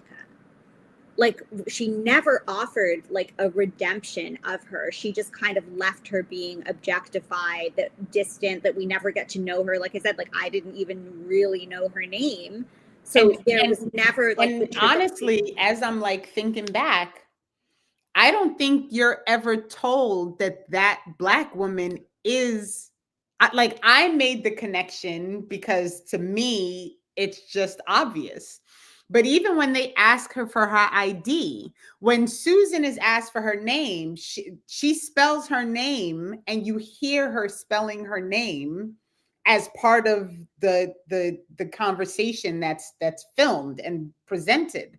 But when they ask Ajiake for her ID, she walks off to go get and then they blur it out. Like, you don't get anything that actually identifies her as her. And then the night conversation, when they come back after she confronted her about, I think she called them the R word, she called them retards, like, so again, it's her they're talking to, but they don't ever talk, they don't say her name. Yeah, it's like it's occurring to me now. They do not identify her as the person who is shot until after and even then, it's only because one of the people talking says, "Oh wait, is it the black lady that lives right across the street from her?" That's when you make the connection. She never gets identified. Yeah. So they dehumanize her so much. I just want to say there is one, because I was rewatching this morning. So when they do the ID part in the beginning, they do ask her, "How do you pronounce this?" And she says Ajiake. So like there is like, this is very early in the scene. It's the only time, I think, until like after she's been killed, that you get a pronunciation. But the police never say it or anything like that. But as people that experience it, like, I don't know, maybe it's my own bias, or like, maybe this speaks badly of me, but I walked out of there being very clear of Susan's name more than anybody else's. Like, I didn't walk out. I'm like, now I gotta rewatch it, because I don't even remember Susan's the only one. Like, this was like the story of Susan kind of thing. And totally. So just to underscore the point you're making too, there's a scene, again, the scene with he's one of the black parents on the block. He's a father of some of the kids that are out there. But there's a scene where the police ask him to identify another child, right? There's like they're like, he's a red shirt, a red sweater. This was when she alleges that kids were putting a dog in her truck, and so this is why she called 911. I mean, this is also like, we do have to underscore that the reasons that this woman calls 911 are so ridiculous, right? And she's never punished for it. No, right, exactly. I mean, like, we don't know. Like, you're wasting police resources, or I don't know. I feel like if I pulled the fire alarm in my school as a joke, I'm pretty sure that there were like consequences or fines or something. And sorry, not to... No, but you're absolutely right. I mean, the notion, like, she's constantly using 911 for, like, even the lady says at one time, like, these are actually not criminal matters, that you're like, they're civil. Like, even if you wanted to try to enforce your rights against like what your neighbors are doing to you as some form of like harassment or whatever, like, there's no criminal behavior that's happening here. Because even when they get into like the property law and like that kind of stuff. But one thing I wanted to say is, in that scene with that father, they ask him about that boy, and it just to reinforce what you both are saying, they ask him his name and he says, "I don't know." Right. So it's like, even you get this sense of like, even the community, that there's like unnamed, like they don't even know each other with all of these kids, like this kind of swarm, or horde that you were talking about, Samantha, in terms of the presentation.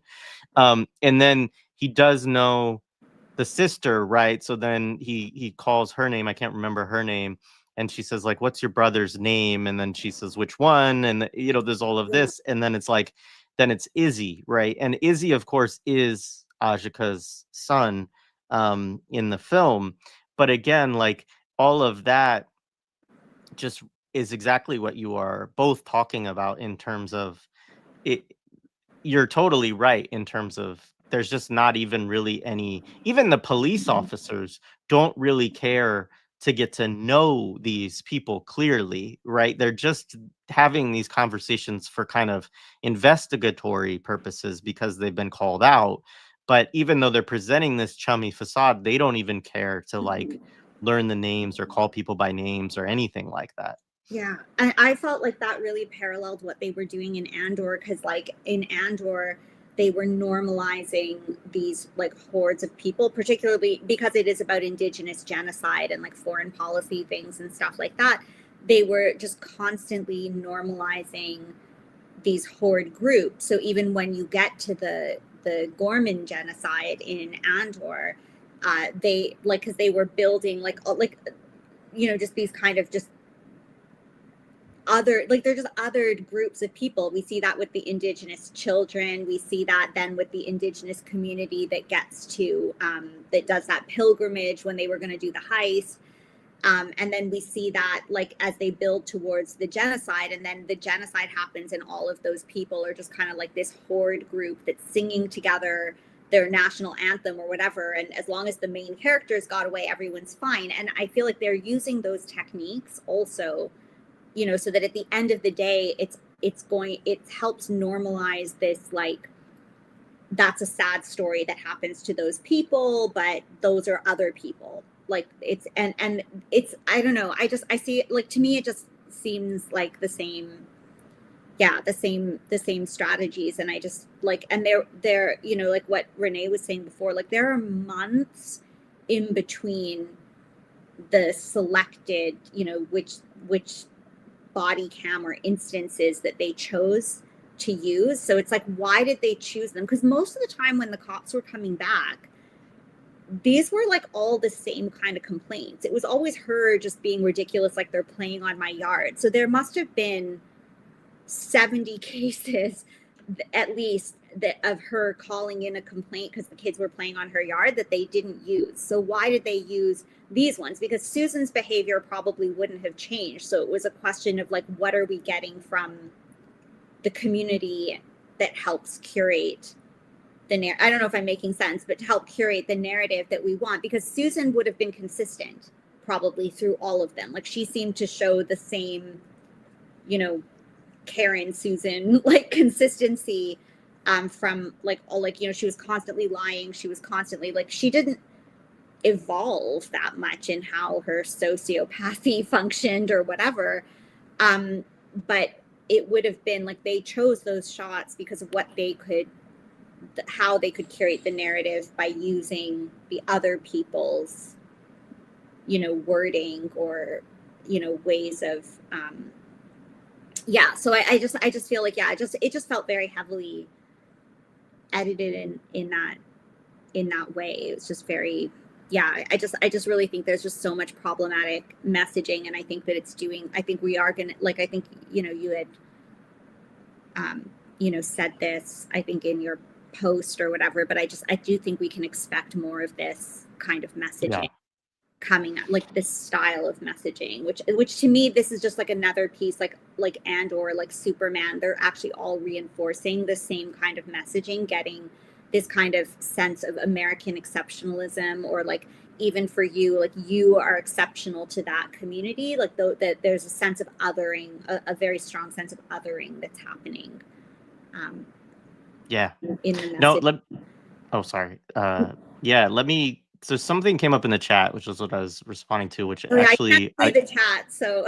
You know, it's all good. I didn't know this. So I first I said no, because they're not related like directly, but then I did Google it, and there is a relationship, which is important to name. So the director is personally connected. So it's not related, but her sister-in-law, it's supposedly it's her sister-in-law's best friend, right? So they cite this as motivation for wanting to make this movie, is that they were personally moved by this story of friend. Because I did watch the director talk about the relationship. Yeah, it's her sister-in-law's best friend was Ajiake, I guess, is what they're insinuating. Okay. And so, yeah. So anyway, that there is a connection there. One quote from the film that I had to bring up because it just stood out to me again, and one of the reasons why this is one of the reasons to me why this film, why there, not that there's questions for me about whether it's Copaganda, because I definitely feel like it's Copaganda, but one of the ways in which it's kind of, there's these stylistic aspects of it that feel a little bit different than more traditional forms of propaganda, you know. So they choose to include a scene where one of the white women cops is interviewing Susan, and Susan says, you know, is talking about what a nuisance is, that the kids are always playing and they're yelling and they're screaming, and she says, um, you know, that they're something to the effect of, you know, they're always screaming and yelling, and the cop's like, yeah, like, because they're playing, you know, you know, they're screaming, but she's like, but they're having a good time, and I'd rather them be doing that. Would you rather be them doing that or stealing cars and robbing people? I Right. And I was remember just that. like, I was just like, whoa, like we're talking about like 8-year-olds out here Yeah. like playing football and stuff like that. And your comment as a white lady cop, of course, because these are young black folks, is that like they could be young black children, that they could be stealing cars and robbing people instead. And so like that's the way that it's just an interesting moment of white lady to white lady communication about this, of sort of like, And you they know, put okay, I know you're frustrated, but like, hey, they're not doing this, which is what they could be doing. and they plant that seed though. Like that's the thing. Like I feel like exactly like there's so many moments of that where and I think that's like how I think this can be very misleading, because it's presented like no, it's just we're just letting the cameras tell the story, like we're just letting it play out, like, you know, like these cameras are real time, but there's so much editing, like you don't know even what order, like we have a date but we don't actually know that that's the right order of how events took place. There's cutting between the cameras.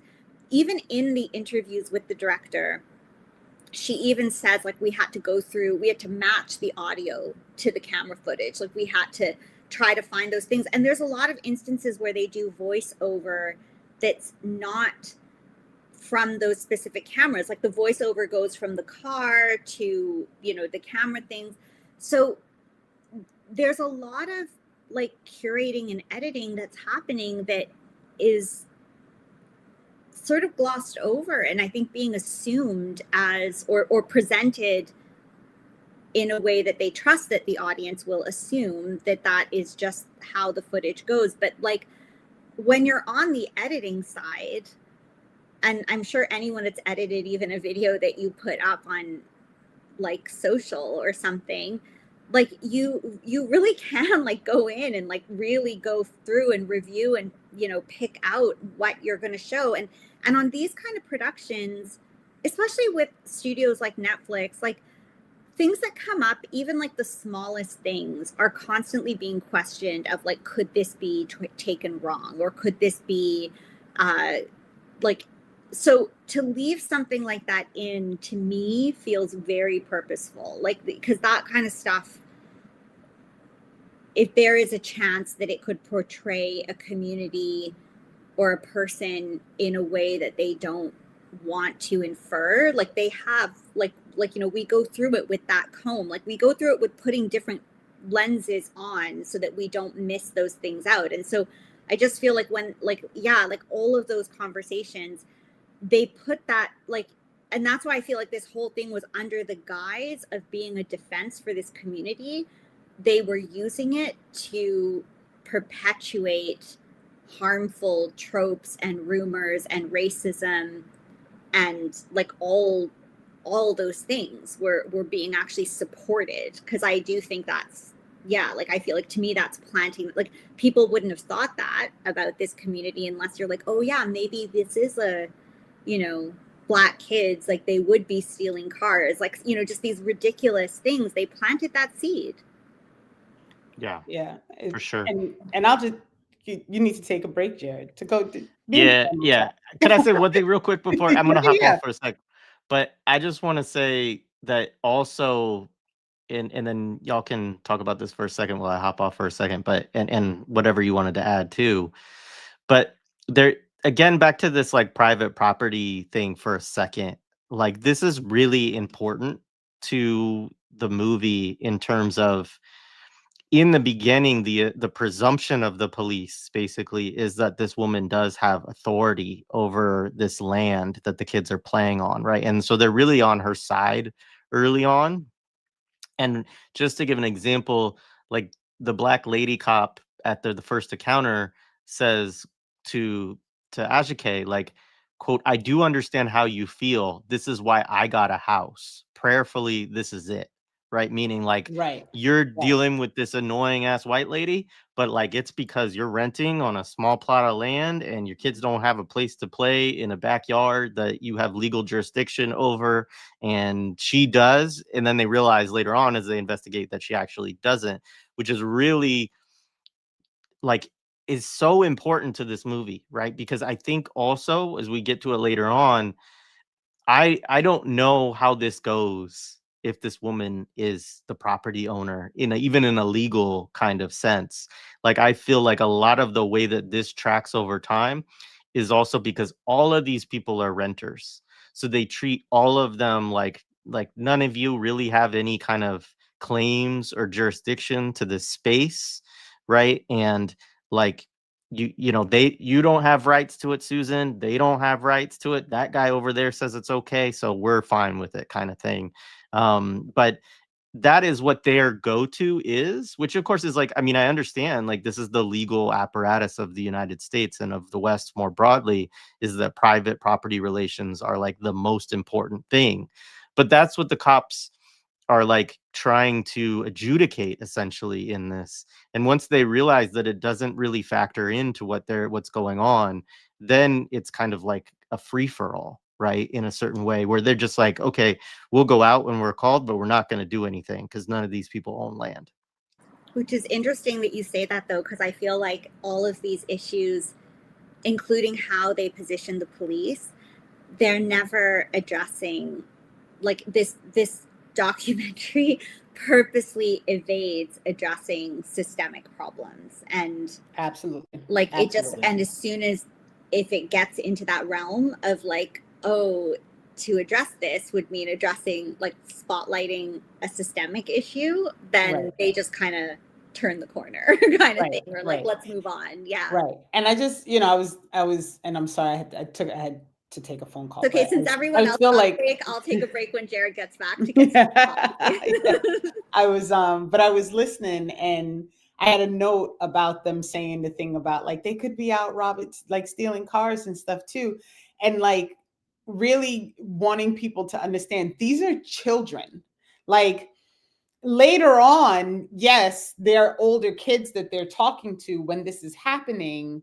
But when this first starts, she's talking about little kids. Like these kids are like, they're all like under 10. They're like little kids. So what is this like? They could be out robbing and stealing cars. What are you talking about? Like they can't even drive. Like what are we doing? Yeah, like the boy can't even pick up the dog to put it in the truck. Right. Like, but they use, that's the thing, like it's, I don't know, like to me it just has all those contradictions that these, like I keep going back to the Blockbuster thing, but I'm like, it's the same, like it has all the same contradictions. Like they mention that with the little boy, but it's always used in a way to show like it's the little boy thing not being able to lift the dog is to start showing how Susan is like exceptionally not, well, and again, like exceptionalizing her, like making a mockery of it or whatever, but it's not used in the sense of like dispelling that idea that the like, like just to say those things, and they just leave it hanging in the air. And that's why I just feel like this film to me was made and I mean, I don't know, I can't speak for the director, but going back to like the director's personal relationship with this, the director's alluded to that in several interviews, but the way that the ones that I watched, the way that she alludes to it is that was the reason that this story came to her attention. But I don't know if there was like a best friend thing or not. So my understanding is her husband is related to a woman who knew AJ. Yeah, that's what my understanding. Yeah, and so, but how close? It's very, very loosey goosey. We don't really have any of those details, and it just says a relative. So we don't know if That's exactly. like if it's somebody he talks to all the time, or if it's like some distant cousin who is like, oh, well, your second cousin, or my brother's cousin's son does documentaries, and you should call him, right? Like I watched only a couple interviews, and in both of them, that's sort of how she kind of like left it very vague, and she only said that's how the story came to our attention.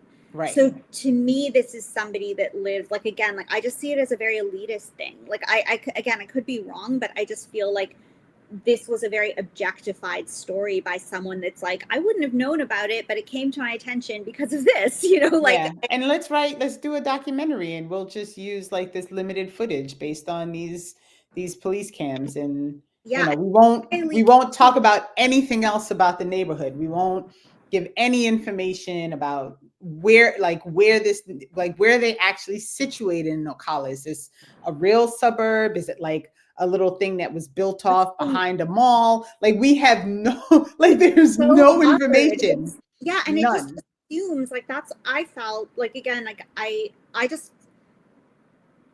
I'm coming in from a non-American perspective, but I felt that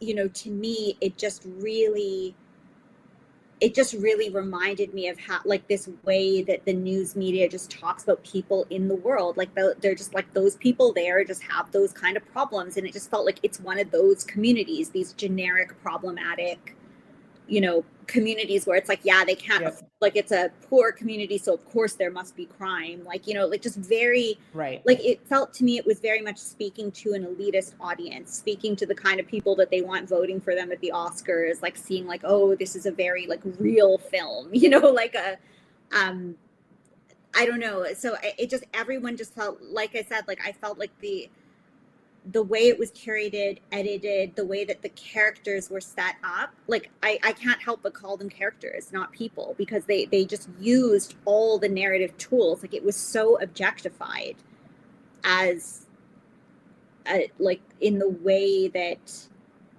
the like I just feel like these people were told, like this whole thing was told like it was objectifying a story, like as if there was an emotional distance of the people creating this film to the events, like that it could have, there was no difference between them handling fiction or reality.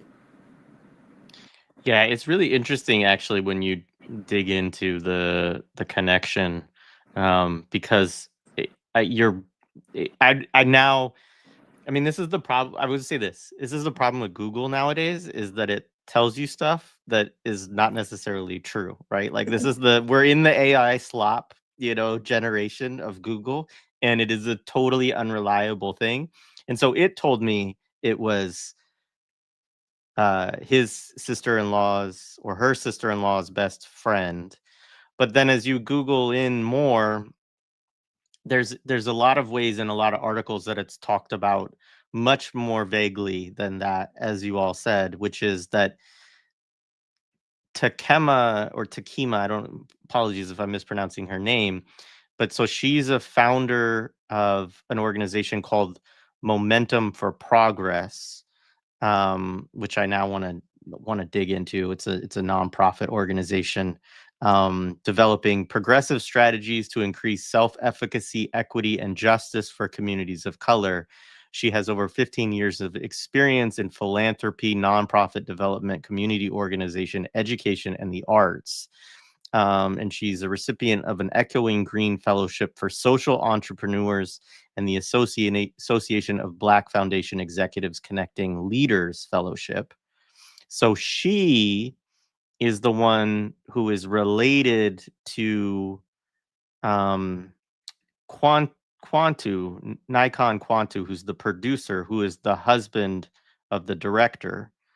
And then she's the one who's supposedly friends with Ajiake. But it's like, but that's very questionable to me to some degree. Right. Because it's right. like if are they you're really friends, or did she show up like people showed up in like, St. Louis?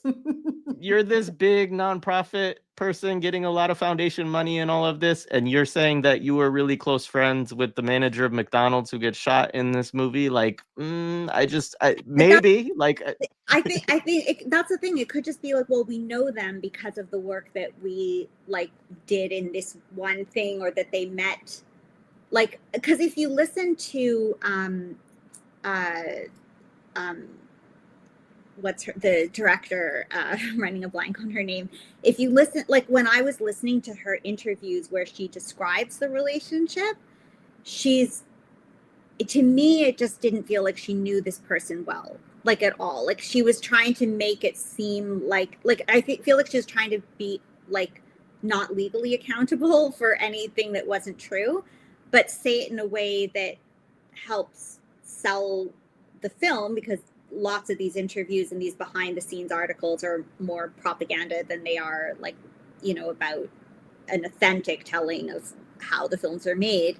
But it sounded more like she was trying to make sure that it ties in with like bring credibility, I guess, but she didn't say anything that wasn't.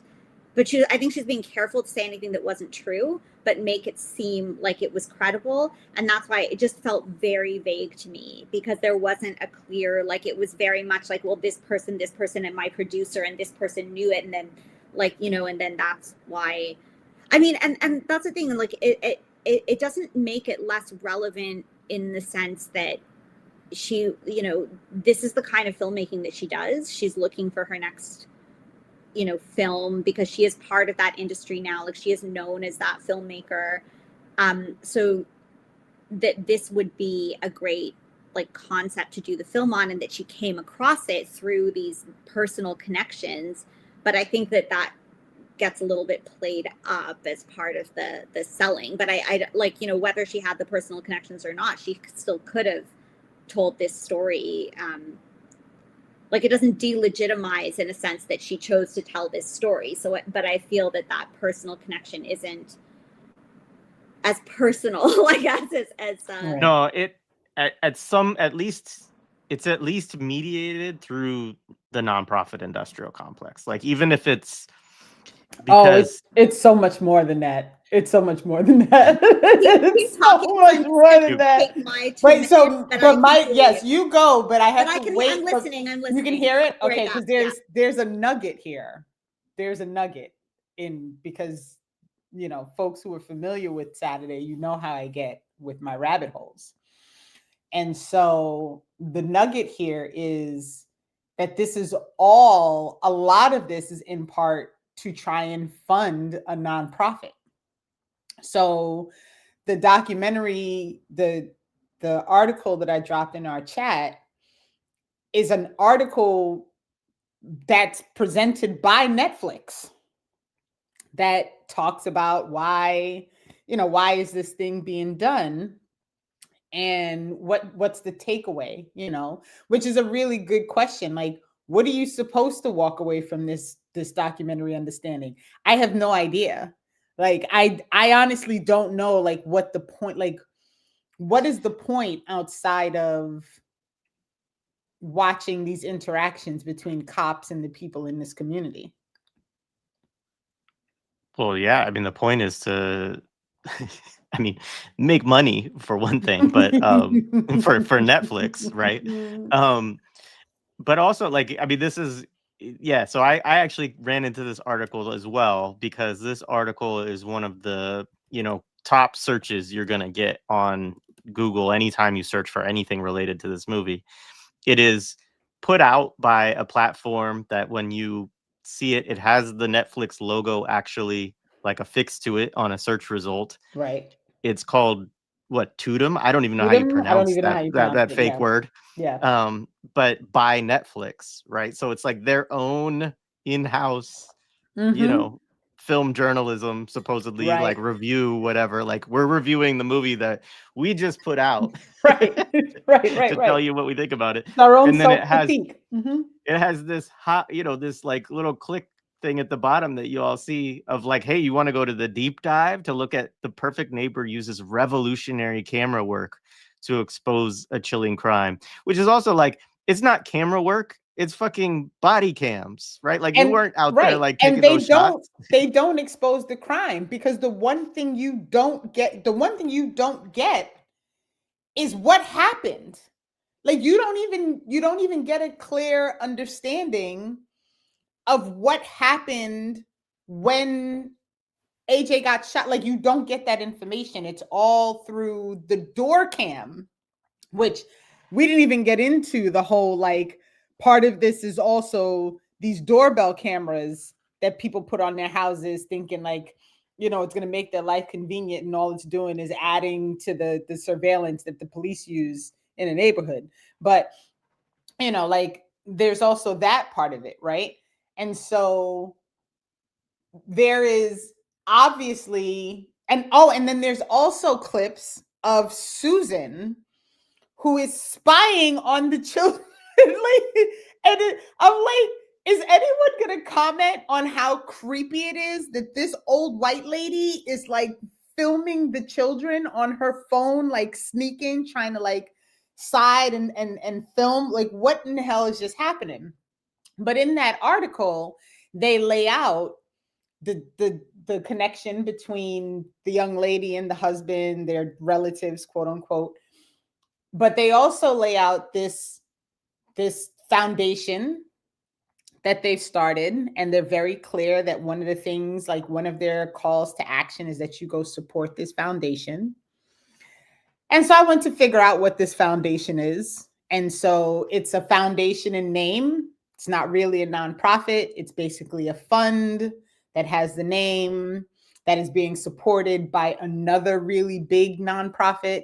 That really big nonprofit is the Washington, hold on, let's make sure we give you all the right name here. It's called, because listen, when I tell you I fell down a whole rabbit hole last night and I was like, damn it, I should have known. This is why you all didn't get an email, because I was digging. The George Washington Family Foundation? It is the Greater Washington Community Foundation, right? And the Greater Washington Community Foundation is this massive foundation of funders where they just collect money and then they give out grants and they fund these people who want to start funds, and they teach you how to maintain your fund and they teach you how to fund your fund. And then they have all these projects that they're working on that they're collecting money for. And, you know, we're doing all these things. They're working with the government, they're working in engineering, they're working with the war crimes, they're working with all the things. They're doing they have this big campaign for homelessness that is supported by, you guessed it, the liberal Zionists. There's 3 of them on the list. They're between the 3 of them, they're paying ADL, they're paying Israel. They think that, you know, like Israel and Palestine can live together. So it all ties back, as always, to fucking imperialism. Like I can't even. it's like. That's the takeaway, because I think like for people, you know, like what you were saying when you're like, what am I supposed to walk away with this?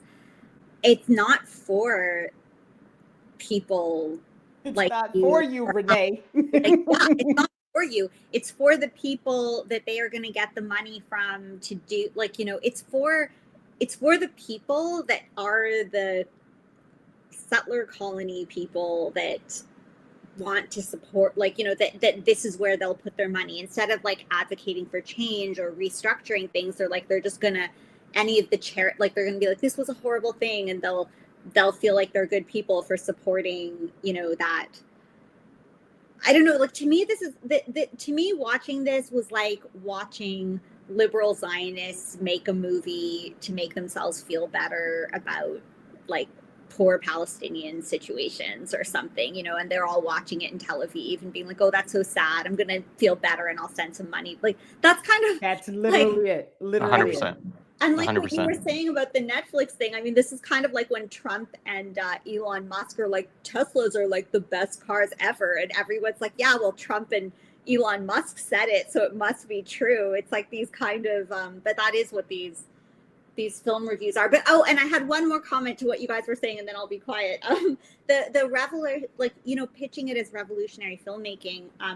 this was like, and I suspect probably, you know, I hadn't really considered it before watching this documentary, but it made me think of this. I don't know if people are familiar with it. There was a show in the UK that was really popular called Peep Show, and it's like a comedy with I'm sorry, because I lived in the UK for so long, so I know more about the British media empires in some ways than the American one.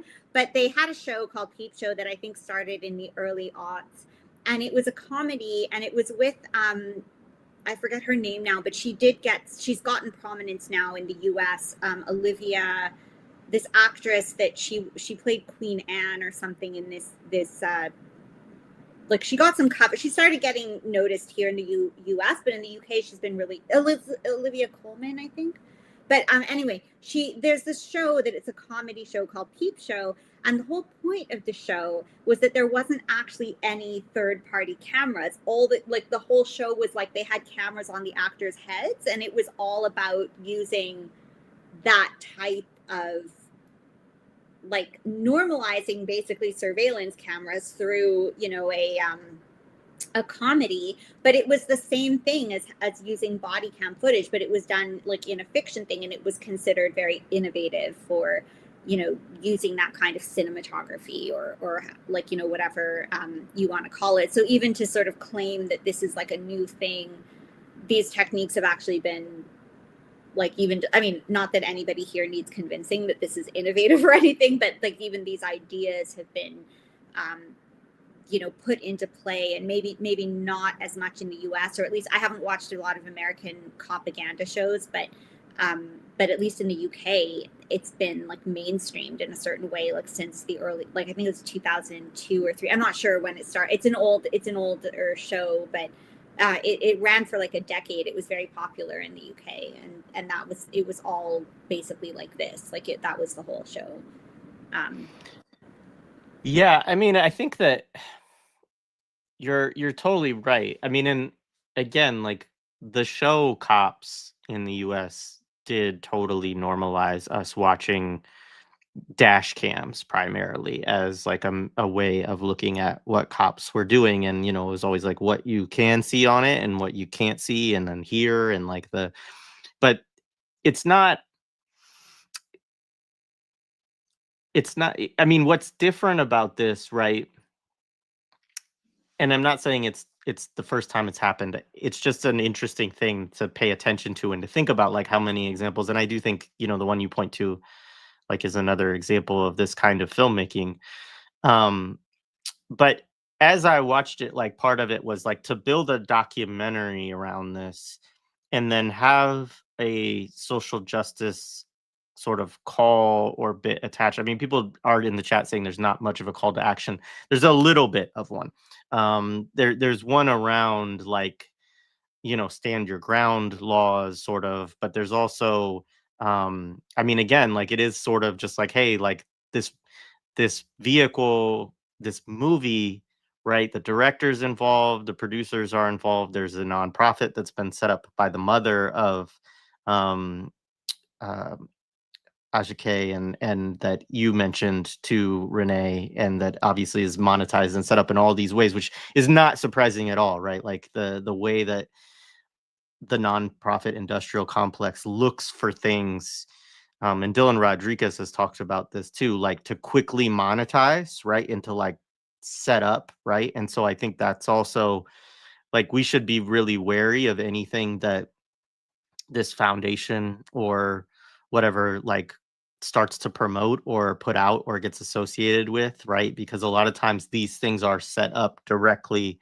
I mean, it could be Democratic Party front, like there's all kinds of ways that this stuff gets happened. But like the reason that groups come together to monetize a nonprofit and to pull it up so quickly and to make sure that like funding gets channeled into it and all of that is because the bigger actors involved have a political project that they're interested in that usually doesn't have anything to do with what actually happened in this instance, right? But they can use it as a way of building legitimacy for this kind of thing. And it's kind of, I mean, Renee, you might have jumped down this. I know you jumped down this rabbit hole further than I did just by what you've said already.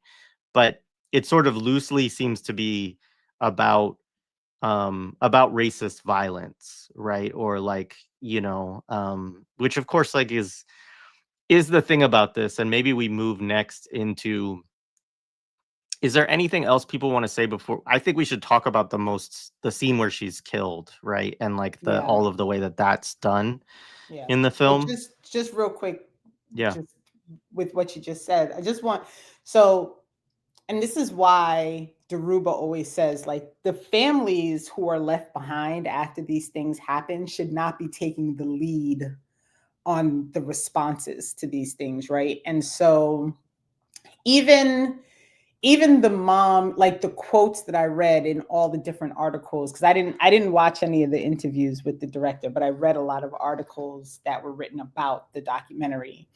And the mother's constantly quoted as like saying how moved she was, and like at one point in that Netflix one, she says that, like, at some point she just decided she was going to trust them, and she was just hands off, and she just let them do whatever they wanted to do for the documentary, right? And so like this whole thing is like set up in this way to make you feel as if the family's really involved, and the family's really behind it, and the family really feels like they were, supported, and and what you really get is like a couple of clips of like the kids crying, right? Which of course they would be. You get like these, this picture of the mom. You get them speaking to the chief of police and saying, like, why isn't she arrested? Which, by the way, the cops lied about on the night that she died. We can circle back to that. But like, it's not even about Ajiake. It's not about her. It's not about her family. It's not really about the community. And that's what makes this the same old propaganda. It's like you watch a rom-com and like part of the storyline is like she loses her, she gets the purse stolen and she has to call the cops, and like they get embedded in the story as like this force of people who are there to be a part of the community and to help, and to, as he said in one of the clips, like to play devil's advocate and to, be the go-between. And they don't serve that purpose anywhere. Like they just don't. Like, that's not what they do. They're not that helpful. They're not that useful. Like, that's just not what they do. That's the great, look at that, Tamika Robinson. That's her. I didn't even scroll through this thing. I was so annoyed. So just to be clear, so that is she's the sister-in-law of the producer of the film, and she is now has a role as she's on the team. Did they click on this? Let's see. She showed up earlier in this. She's the one who supposedly knew AJ. Yeah, see, and this is one of the things this website is really interesting, right? Because it doesn't do like the typical nonprofit thing too. There's also not a clarity of like who's on the board. Well, they're not a nonprofit. They're a fund. Don't forget. And that's how they get around all of that. They are a fund. I mean, it seems like that's the thing that really bothers me, is the way that people's tragedies get used in this, like, because I feel like this was the same thing with the Hind Rajab film that all these people were getting excited about. And I have so many things to say about, like, as a Palestinian, I have so many things to say about that film. But like, I just feel like, it's just really interesting to even see that page, that the mother's voice and like her quotes and endorsements are used to lend these women credibility for their work. Like, it's not about like the family or the mother. There's a distancing that's done in how that information is curated, and the mother's statements provide legitimacy to Netflix and to this fund, but she's not present at the same time. And these people are present, though. Like, we see their faces. We see like, oh, look at this great work that they're doing, and we knew them personally, and we did this. And it seems to be more about like, and that's kind of the vibe that I'm getting with all of the narration around the director, like even that article that you brought up earlier, when it's like referring to her magical storytelling ability, it's all about like how great they are for putting this story together. And then the actual people that this happened to, the people whose lived experience it is, they're just there to be in the background, to yeah, be the it's Ooga Booga really, people as I always think of them now. So dark, like it's Yeah. just, you know, it's so gross that these stories, like, because it even like it sort of redirects like even your own, like even for me, it's like I know what's happening, and the takeaways that I'm getting from looking at this make me forget that there was a murder, that like a mother was killed in like in front of her children, and that this was someone's life, and that was a whole world. This person was a person that we don't even know anything really about her. Like all of those things are just pushed aside because we're focusing more on the idea that these amazing talents made this incredible film to show the world like the realities of lived experiences, but the actual lived experience is so marginalized. And Right. I don't know if I'm explaining. No, it makes sense. And I think it's very Jared disturbing. wanted to go into that scene after the shooting anyway, so this is like a good. Yeah, and definitely, yeah, I think the shooting scene is good, and then definitely there's a lot to say on the post shooting experience after too. Just quickly. So yeah, I mean, so it is a fund, Renee, but like I went into the donate page and all of that, and they do claim to have a 501c3. It does claim to be a nonprofit. It's just fascinating, right? Because the board members, I'm trying to look all over that. There's no, like, a 501c3 has to have a board, right? And it's not listed who the board members of this fund are.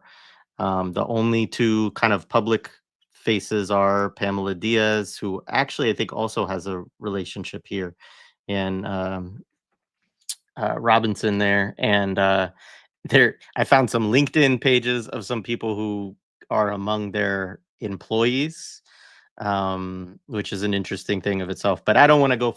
We could spend all day on that rabbit hole and get far away from the movies. But just to say, this is all very interesting. So when they say we are a 501c3, I think they're referring to the Greater Washington. That's what I'm saying. Like it could be. They it could are be. a fund that, like, when you go to the Greater Washington website, they list all of these funds that they are curating, and they are the 501c3. And when you make the donation, it goes to the Greater Washington. It doesn't go to them. It goes to the Greater Washington, who I assume is working also as their fiscal sponsor. Correct. So they take their cut, and then they give them whatever agreed upon balance is there. So like, I think that's why they don't have to have a board, and that's why there wouldn't be any of that on the website, because they're not actually like a separate identity as a nonprofit. They are a fund that is supported by the Greater Washington. That's how I ended up down that freaking rabbit hole. That makes sense. Wild. Yeah. It's wild. Like the whole thing is wild. And I don't want people to think I'm being dismissive of Ajiake's mother's loss, right? I want to believe that for her, she's trying to do this thing because she lost her child, right? Like she's trying to figure out, like, how do I do something so that this is not someone else's experience? Because I feel like that's what people do. Like they get motivated by whatever experience they had that makes them think like, I have to do something, right?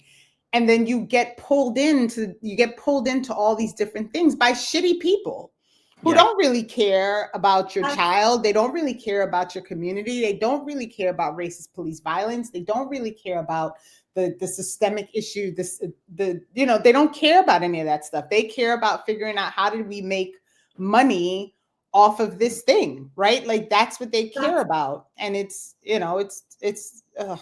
No, that's what's so dark about it, because if it happened to you, or like, I mean, I can't relate to this, but I can relate to just, my lifetime experience when things like with Palestine, when like you know, because I remember this like with the 2014 or 2021, like all this stuff before October 7th, just anybody covering it, you just really wanted the world to know. You just want people to know about this injustice because you think that if people know that it could change it, that maybe that can contribute. And that's what I don't have any issue with the mother's involvement in this. I just don't like that these organizations sweep in, and I don't think that, you know, that, and they do it in such a way that there's, even if the mother felt, or if anyone related to Ajiake felt that there was like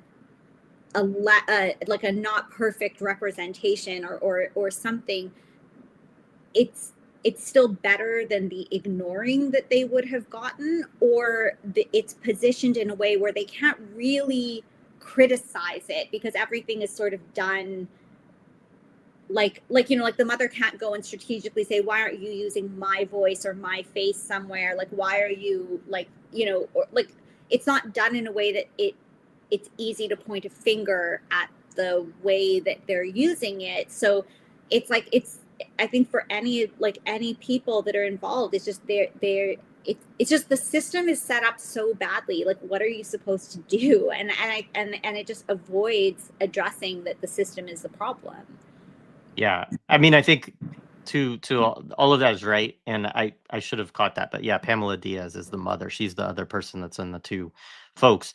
Yeah, I mean, one of the things too, and this is part of what Daruba's point always is that, you know, ordinary people are not politicized in a certain way to lead like a radical struggle against something, or a struggle that seeks to, radical in this mean, I just mean like understand, getting to the root cause and building an analysis. And, you know, and so the, you know, systems like ours will use victims because of exactly what you're saying, Samantha, that they want to see something good happen of what happened to their family member. Obviously, they want justice, they want, you know, reparation for it or whatever, in those things. And those are legitimate desires. Um, but the system, when you're talking about the kind of capital and forces that are coming into something like this, like their political ends will go first and foremost. And they're very good. Like, I've been around these people, I worked in this area. Like, they're very good at convincing people around them that what they're doing is the pragmatic, politically, like, good thing to do, right? And so it's like, it's super manipulative. And, you know, so anyways, the other, I I I know we need to move on, but I'm going to go back to this just for a second cuz we have time today. But in Takima Robinson's quick little bio here is some really interesting stuff. So she says, Say it, with, please. yeah, I'm just gonna read this aloud. With an impassioned mission to alchemize imaginable circumstances into actionable change, Takima Robinson has dedicated over 2 decades to impactful storytelling, creative productions, and cultural advocacy. Her service and impact have been catalytic in growing nationwide awareness around social injustices that affect Black communities and others. Her notable work through Ajiake Owens' case led to a victory verdict in 2024, further amplifying the national conversation on the impact of stand your ground laws in a racially divided nation. We got to come back to that because I just, yeah. Beyond the verdict, Takima co-founded the Standing in the Gap Fund, which is obviously what we're talking about, with AJ's mother, Pamela Diaz. The fund responds to the trauma of race-based violence to ease financial burdens and supports healing, right? So this is what they're claiming that they'll do, is that they'll give money and provide healing resources to families who are victims of racial violence, which of course is like, yeah, great. A fervent advocate for healing through art and culture, Takima established High Cotton Productions, which importantly is one of the production companies on this film, as a means to convey the heartfelt stories of those directly impacted by injustice, in partnership with Message Pictures, Soledad O'Brien Productions, and Park Pictures. High Cotton Production executive produced The Perfect Neighbor, which premiered and won Best Director U.S. Documentary at the 2025 Sundance Film Festival. I'm going to move on a little bit. This part was the part that I really wanted to see. Since 2016, her work leading Converge Consulting has directed $100 billion in philanthropic investments to pivotal movement and racial justice organizations.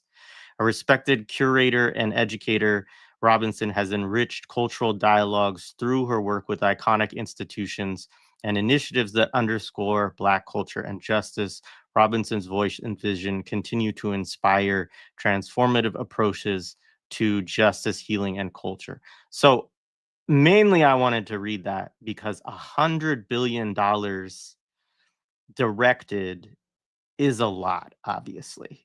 Like, we're talking about a massive amount of money that this woman is in relation to, right? Like, so what does that mean? Like, it means that she's in like the nonprofit development world, right? Or consulting, like, and so she's a broker essentially, with very, very, very wealthy people around these kinds of initiatives. And it's interesting because this is the person who supposedly had the relationship with AJ, which Google at one point describes as best friend, but we actually don't know that, or know that, like, but so yeah. So I just wanted to people to know that before we move into the rest of the film. Y'all are welcome. Any other? Yeah. Nope, you're just welcome that I fell down this rabbit hole, because I was like, Yeah. what the hell is this? What? Wait, it's a fund? I was just, and then when you get to, and when I tell you, like when I followed this, because following the money is one of those things. I can't stand you, but not really. I love the hysterical. But one of the things that I tend to do is follow the money. And we're not talking small amount, like this Greater Washington organization that is the funding body for this thing. They got like $350,000 from one of these liberal Zionist organizations, right? Thousand or million? 350,000. But I mean, if you're collecting, like, if somebody handed me $350,000, I'd be like, okay, cool. Like, I'm I'm good, right? Like, but that's just one of the orgs in one of their like, it's one donation in 1 year. Like, I don't know how many previous years they've been giving, right? This was just one donation that I tracked.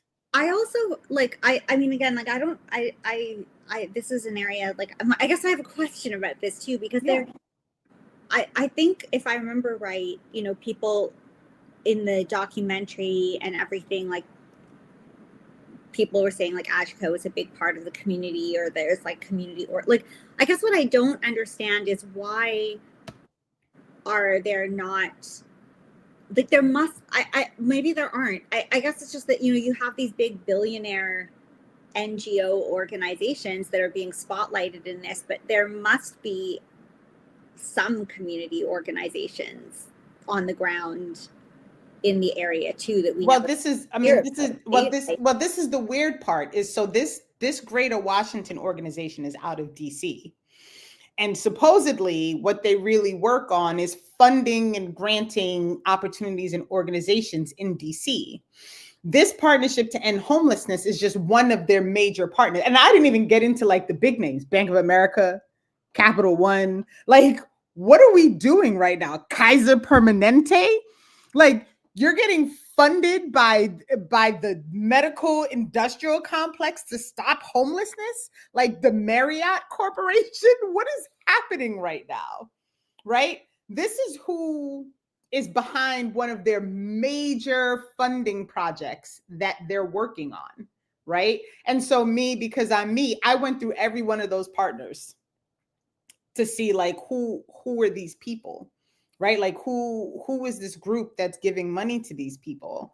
And then you know, so, and I'll just keep dropping them in the chat since we're here and we 100 have time. billion just seems like a lot of problems could have been solved if right, that money exactly, was being used well. It's like, where exactly, did that, like $100 billion, like where did that go? Because right, I remember hearing, again, this is so not my area, but you know, you go on social and you see at least some reporters saying things like, you know, when, like, especially with the amount of money that Biden was just like sending over to Israel, you know, to fund this genocide, and those millions of dollars, like I saw a lot of people saying, you know, that like it's quoted that X many million could resolve the unhoused situation in America or something. So when you're talking about $100 billion, it just seems to right, me like you could just house everybody, like you could just house what's everybody. happening? But why? So underneath I have the 3 links. This is what I got to as I was down in my rabbit hole researching these different organizations.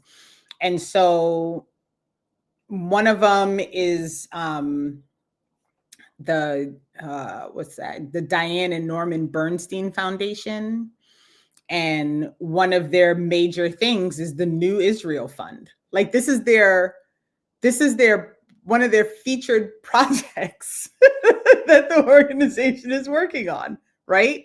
Is like, how do we cultivate a robust foundation to share, like, and then when you look, it's all liberal Zionism, right? Like, how do we get the and they call, this is what drives me nuts. And I'm sorry, Samantha. No, I'm just so glad you're bringing all this when you read these things and they say things like, we want to work with the Arabs of Israel.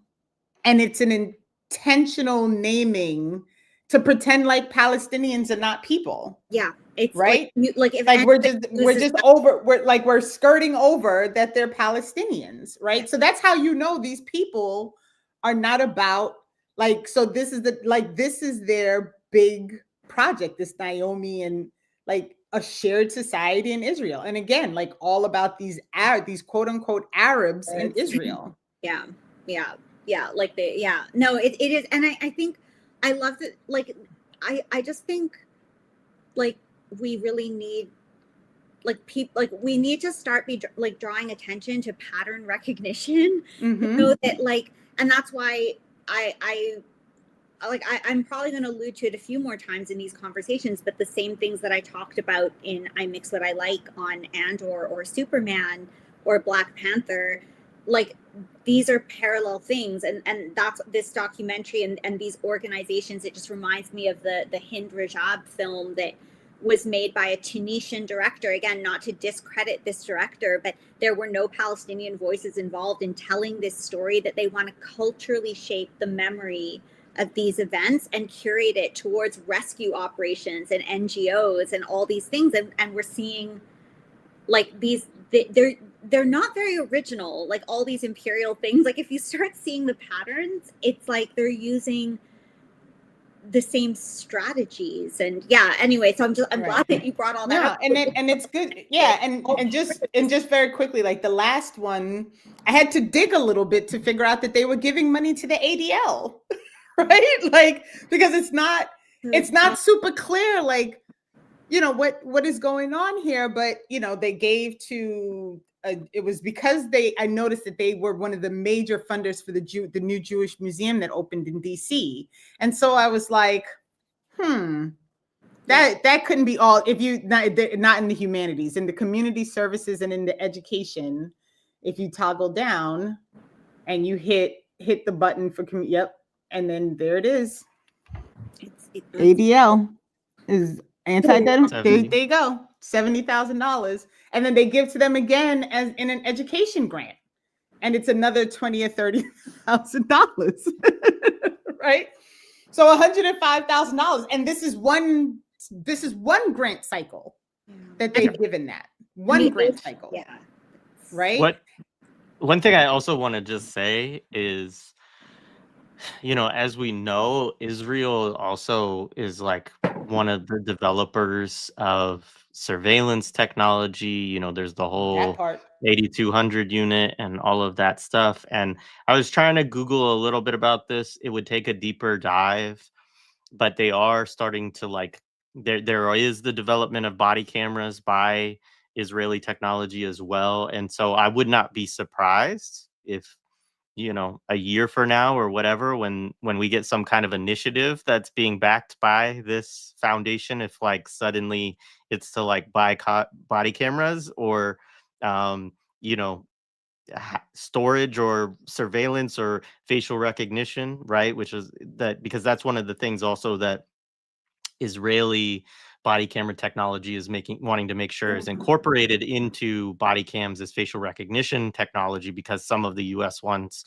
as they currently have, don't have that actual, not that they can't figure out how I to think use it's it like on the their back blue end. But was too in Israel or something. The blue, yeah. yeah.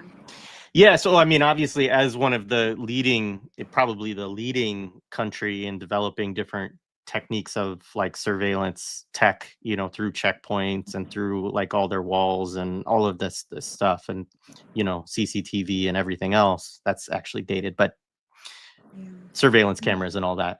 Like it wouldn't be surprising if we see down the road like that these are also, that in their promotion, right, of body cameras, which this film is very directly involved in. Like it's not only because look at this cool movie that you made with body camera footage and all these chummy depictions of cops through body cams, but it also like it becomes this kind of accountability propaganda. It becomes all of this stuff. And so it's like really, and I mean, I think this is part of what I mean to when I'm thinking about the question of a new form of propaganda, is that I think that because of Alec Carrot Kasanis's, did I say that right? Book Yeah, and you're close. You're close. and just other work that a lot of people have been doing over the last 10 years, that people are more accustomed to recognizing older forms of propaganda or more traditional forms of propaganda, right? So they're like, we got to do something a little slick here. We need to do something, we need to shake things up a little bit in how we're telling these stories, the techniques we're using to put these documentaries out, the messaging, right? So it seems like this is about doing something about stand your ground laws and combating racist violence in this country. Like, so it has this progressive branding to it all. And that's a part of the media campaign that's going on right now.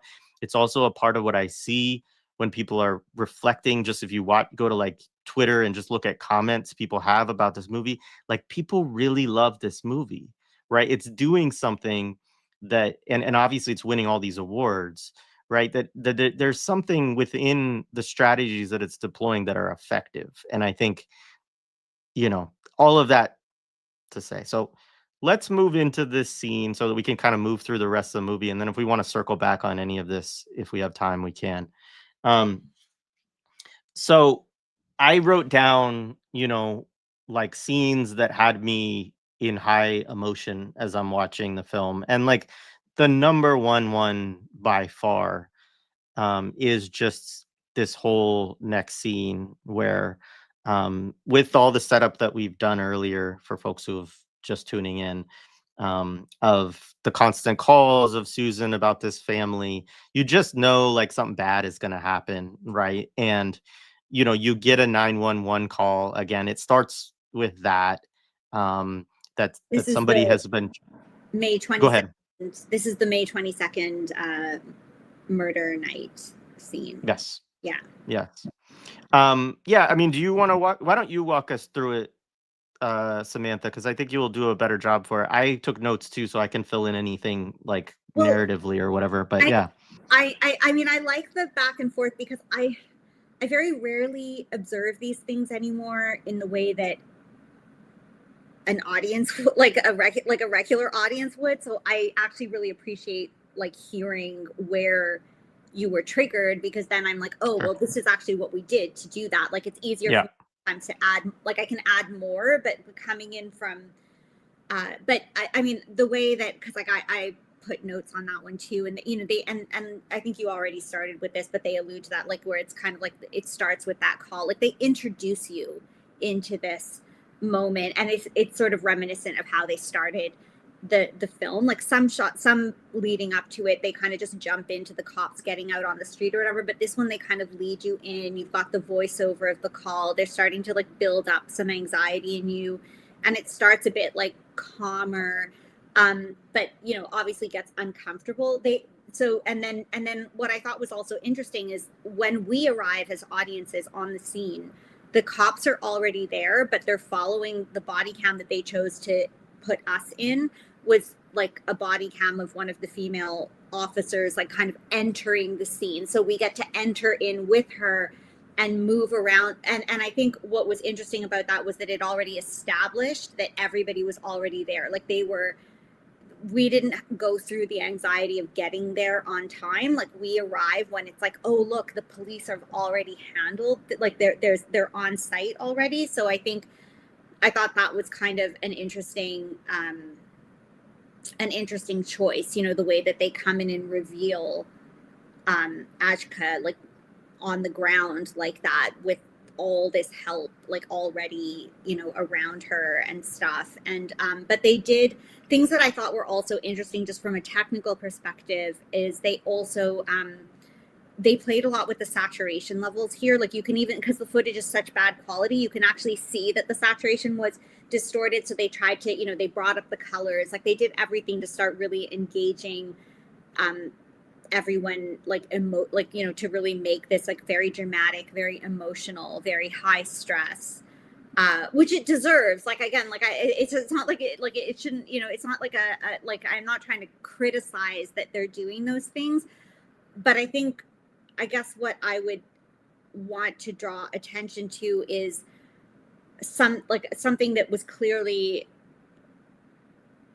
I guess a style of this director and editors and stuff involved is that how they choose to heighten your emotions and then what they choose to provide relief from that with, how they choose to restabilize, calm things down, desaturate things. Sorry, I'm jumping around a bit here because I just want to stay on topic with this thing. But even when Susan gets into the car, she's shown in black and white, and we are offered moments of calm in black and white with her there after like high intensity saturation. And I say that too because the camera in the car that was focused on her or in her when she was in the police car, it's not that camera was black and white, because when she gets out of the car later, they turn on the color on that camera. So this was an editing or a compositing decision to, you know, sort of do that. And so that's what's done really strategically here is how they're trying to control like our subconscious, like, you know, which I think obviously was very effective because people are responding to this film in the way that they want people to respond to.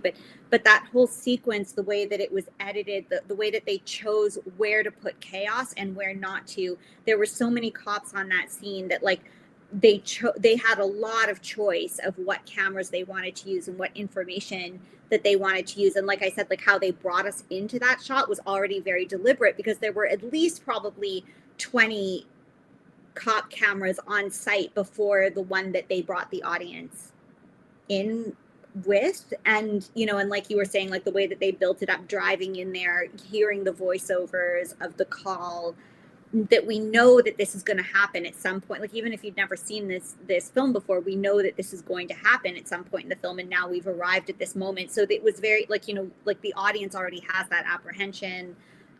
Yeah, I don't know, sorry, I kind of jumping around. No, thank you. So I'm going to just share my notes.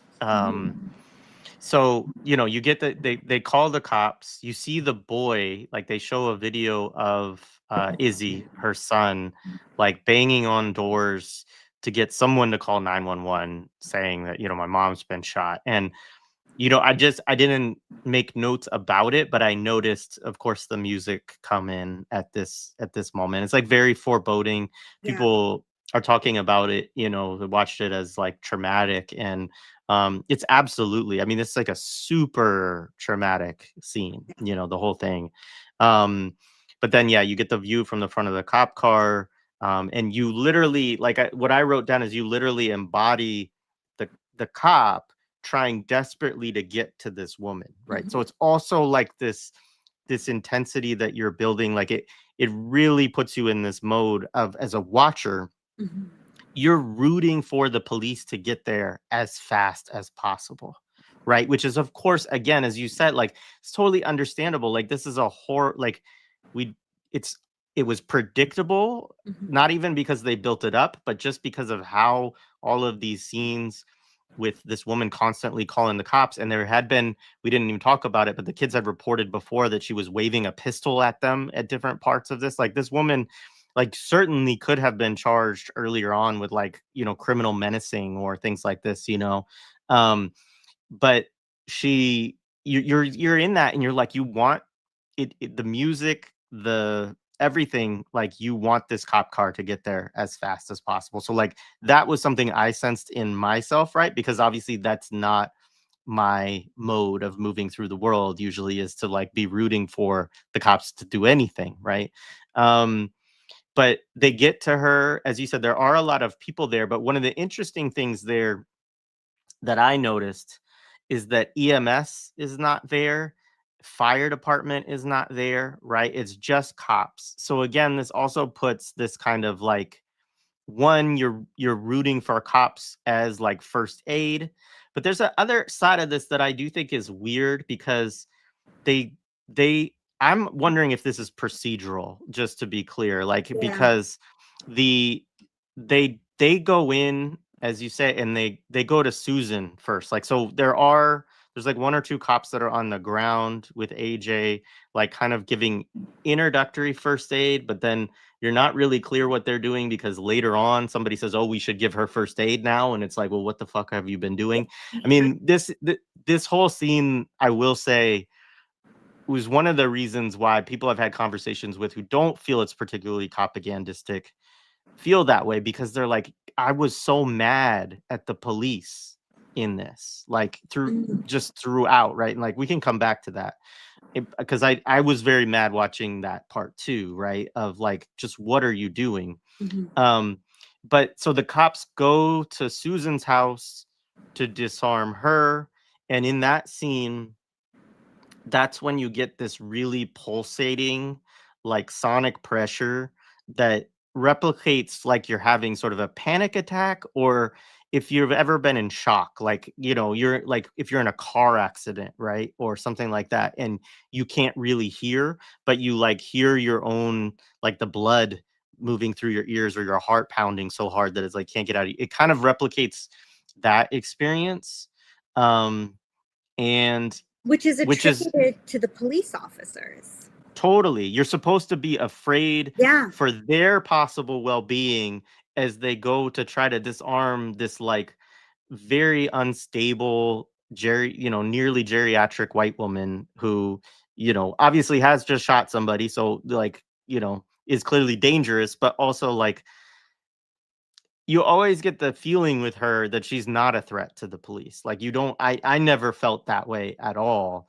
Like, you definitely got the feeling that she's a threat to all of the black people in her neighborhood, because you also know by this point that she uses racial slurs and all of this kind of stuff. Yeah, she Uh, definitely sees, like, you can tell she's kind of sociopathic even in her racism. Like, she's clearly dehumanized non-white people so much in her brain that, like, she talks, like, to her the world with the police is like humans like her, as opposed to other people that she has disassociated humanity with. Like, it's, yeah, sorry, yeah, so I didn't feel like, you see that she doesn't want yeah. to be unreasonable uh with, like, they're a different kind of human to her, I think.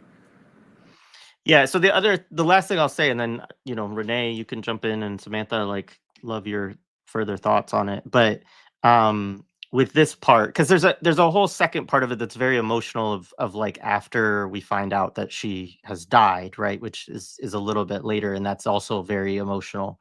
Um, but they're like they're really, like, obsessed with the scene, right? Like, trying to secure Susan, which they get into a car. And then finally, when she's in the car, and they're clear to her that she's not being arrested, which I know Yeah, Renee already mentioned that, but that's something that we'll have to talk about. She's being detained. And the last thing I guess is that after they've cleared the space, then that's when you hear them kind of radioing of like, get EMS here kind of thing, which again, I was like, that I wasn't totally clear watching it of like, first of all, like, do they have a procedure? I don't know. Maybe this is true everywhere. Be interesting if anybody's EMS that knows this, right? Of if there's a potential gunshot that you do not allow, fire and EMS to come until after cops have said basically there's no longer a threat. Yeah, that's the protocol. They have to clear for the threat first, but both should be sent out at the same time, and it's supposed to be like quickly clear the scene so that they can get in and do what they need to do immediately because they're already there. It seems though that the police force descended first. And then like the call was for a gunshot, so you would think that everyone would have come at once, but it is protocol that you clear the scene first, ensure that there's no immediate danger to the EMS staff and then EMT staff, and then they're allowed to come in to provide medical assistance. There were so many police, Right. when the audience police person, like the audience as police arrived, there were already police. Right. And so how did none of those people either clear it or call for right? Yeah. But again, reminder, like, this is clearly a renting neighborhood, relatively clean, but mostly like this combination of like Black and brown / white working class people. Like, they don't really care, and this is why the point of like, we don't know anything about the community. We don't know anything real about what the real interaction level is between the police and the community. We don't know what other things are happening in the community with regard to law enforcement. We don't know how many tickets are being given in that community. I mean, when you look at, and I don't know if I can put it in like a Google Doc because I downloaded the PDF and I think I closed the thing because y'all know how I get. But this annual report that they do, it really breaks down like everything that the police department is engaged in that year. And they give out tens of thousands of summons and tickets and fines. And like this is a heavily over-policed community, which you have to believe is because it must be a mix of like Black and brown. The second highest number of population is Black people at like 20-something%, yet and still they're 30-something% of the interactions with police. So like even there, like with it's this total over policing within this community. And what you get in this shitty documentary are these like 5-6 interactions where they're like trying to play buddy and be the go-between, and then they're coming to like check the white lady, which, by the way, the interaction about the truck ends with him going to placate the guy to keep her out of fucking trouble. Mm-hmm. Right? And then we get to this scene after Ajiake's been killed, and you have 8,000 police officers around, and what the fuck are they doing for the lady that's like on the ground, right? So, and it's so fucking infuriating. And my mother's gonna watch this and be really mad at me because I've been cursing a lot. Shout out Laura, because she gave me permission to curse whenever I want to. But like, this is it's absurd. Like, this whole thing is fucking absurd, right? Also, they made it so chaotic the way that they were editing it, probably also to obfuscate like the procedures or the procedural process. But the other thing is too is that within a certain range of time,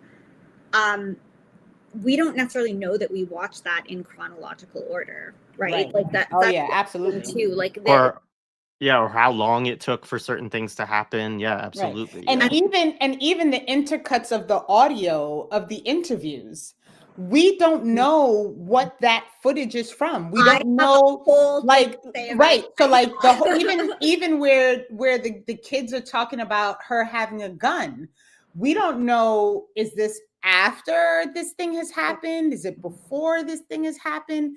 Do we not have any rules about how many times you're allowed to call 911 before it becomes a problem? Like, everyone's complaining about you calling 911, yet you're able to do it 8,000 times over the course of a year and a half with no one like saying to you, like, stop fucking calling 911, like you're being ridiculous, right?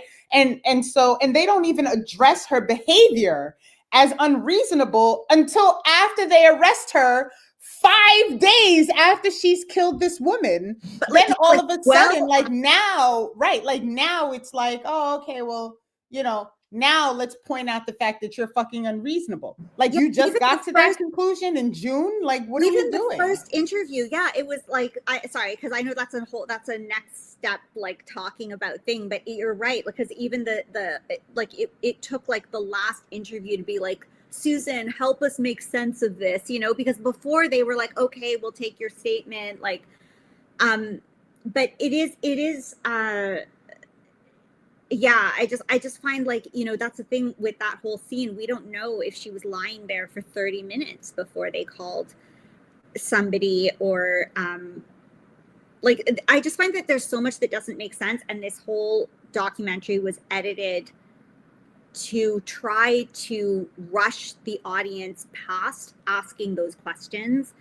And this is also why I kind of keep saying, like, I feel like this was like, to me, this was about the director making a film that she's like, I'm good at making these kind of films. Like, it wasn't about somebody that had a connection to this community, because I can't imagine anybody that would personally know Ajiake and make a film that didn't address those things. Because if you personally knew the person, you would feel like, I just, to me, these are things that are made by someone that is like that white savior kind of thing, or that kind of distance.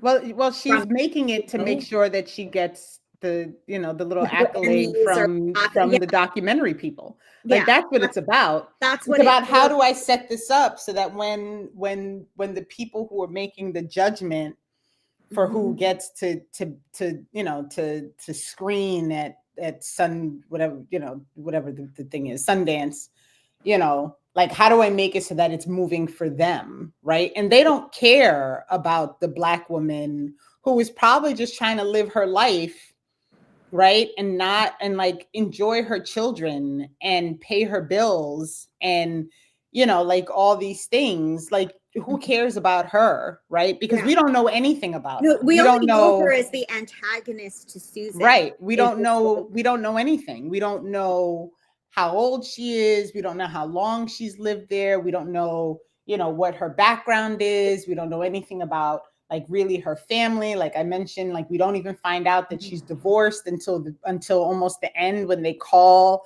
the ex-husband to bring someone in to take care of the kids. We don't know what that relationship was about. We don't know what the relationship is between the dad and the kids until that one moment where he's like, I love you, you love me, right? Like, you get this inkling. And then even throughout the day, it just occurred to me as I'm talking, like, throughout, like, the kids are blurred, right? Because, you know, you have to have permission from parents to have kids' faces in a documentary, and, you know, do these things. So we don't know, like, are these kids who just came, you know, they all go to school, they actually live on another block, but they come over and they hang out. Like, we have very little information about anything. Yeah, they're not human. Right? They're not humans. Like, I always, when I see these things, I think of Samantha saying, like, the Ooga Booga people, right? It is the Ooga Booga people. Right? Like it's literally like, you know, there's these cast of characters that are just running around and creating havoc, and, you know, they're disturbing the peace, and she just wants to do her work. She works from home. Like, they're fucking kids. Leave them alone, right? Like, this whole, like, I live in a suburb, and sometimes I look outside and there's a brigade of fucking bikes going down the street, and they're screaming and yelling and playing music and cursing at each other and whatever. Like, okay, so they go down the street. I'm not going to bother you, right? And even this idea that like, well, you know, when he talks to her the first time, he's like, well, you know, like this little plot of, you know, this little plot of grass is yours. And if people are over there playing and you don't want them to play, like, you know, we would come back and we could arrest you for trespassing. And it's like, like, get the fuck out of here. Like, you have like a postage stamp size piece of grass. Like, what are we talking about right now? Right? And why is this one woman allowed to dictate what the entire fucking neighborhood is allowed to do? Like, well, what is happening? Yeah, and it I mean, just even like, not to go into these kind of details, but it did seem like later on it was like, you know, when it does get revealed that these are rental properties, it does start like kind of touching upon the fact that there is sort of like communal space almost of like that all, it's almost like these are houses on like a property that's shared, and like none of that's very clear, but yeah, it's just, it obfuscates so much. And the, like, I wanted to use that before when I was saying how they just like, you know, these are the same strategies. Like there's certain groups that are constantly ooga booga'd or whatever, like that's probably the best word for it. And it's not so much even that they're ooga booga'd to Susan, it's that this is what is, all of these films are made to naturalize that in us as the viewers, that even if you're a person that belongs to one of those communities, you watch enough of these, like the idea behind this and the psychology behind this is you watch enough of this kind of programming, this gets internalized in you as well. You know, that you think that you're an exception, but those communities are like ooga booga'd, even if it's your own community. Like that's the part that I just find, sorry, and I don't want to jump around to the end, but they did this through the whole thing, and even the post, like even in the grieving and in the suffering, it was ooga booga'd. And I like that you brought up those interviews, because that was one of the first things that I noticed too, was that when they do these voiceovers of the interviews, that we don't know what time frame these interviews were taking place in, and often those interviews were the voices overlaid, you know, over like, again, chosen footage at this point, like we like not body cam footage, but chosen footage to invoke certain feelings, emotions, like all this stuff between the communities, you know, time of day, that optional footage that they put in was always at times of day that it was almost twilight or something, that just felt more uncomfortable, more foreboding. And then it reveals that these were deliberate choices, because we heard that these are all interviews with people, with the detective. And yet when Susan is being interviewed with the detective, we see her the whole time. There's no voiceover of her interviews. We sit there with her, and we see, and that's another strategy, that like these people, these communities are ooga booga'd, because we never see voices with the faces. The voices are always separated from their faces. And when there was the whole grieving thing and mourning, we see them grieving and we hear a different voiceover talking. There's no like, so that they're also like objectified and romanticized in that way, but that's not applied to Susan or even her family or anybody else that's talking. And that was another, like, again, that's a choice. That's a directing and editing choice. Yeah, sorry. Right. And Jared, I see you're about to pull up this question from ZZ Lion. So do you want to answer it first? And then, because I have a whole series of thoughts about this fucking horse shit too, and how it relates directly to the Copaganda. Right on. Yeah. Yeah. First of all, yeah, Samantha, also don't apologize either for whatever I know. Like, I just keep going, and I'm like, oh no, I'm talking too you're long. not. You're not. So You're not. No, you're not. You're not talking longer than like any of us. So don't. I'm probably talking more than anybody. But so yeah, couple things from ZZ Lion. So first of all, thank you for the super chat. HBO is also coming out with an Asada film, which that's like the worst news I've ever heard in my life. Yeah, so anyway, thank you for the super chat, and sorry that you had to deliver that horrible news to me. But also they never give what might be the reason she was killed. So like we should backtrack and say this a little bit. So a couple of things contextually is that and this is one of the things, again, of why there's some nuance, which nuance is not a good thing. I'm not saying that, but like to how this plays out as propaganda, because the the reality is that, again, she's called out so many times. The cops become very clear that she's full of shit, and this becomes more and more clear to them over time, and they more and more kind of placate her in terms of like, okay, we'll take your statement, ma'am, whatever, and then go to the other families and do the like, yeah, we're sorry, we know this lady's nuts, like whatever, like, and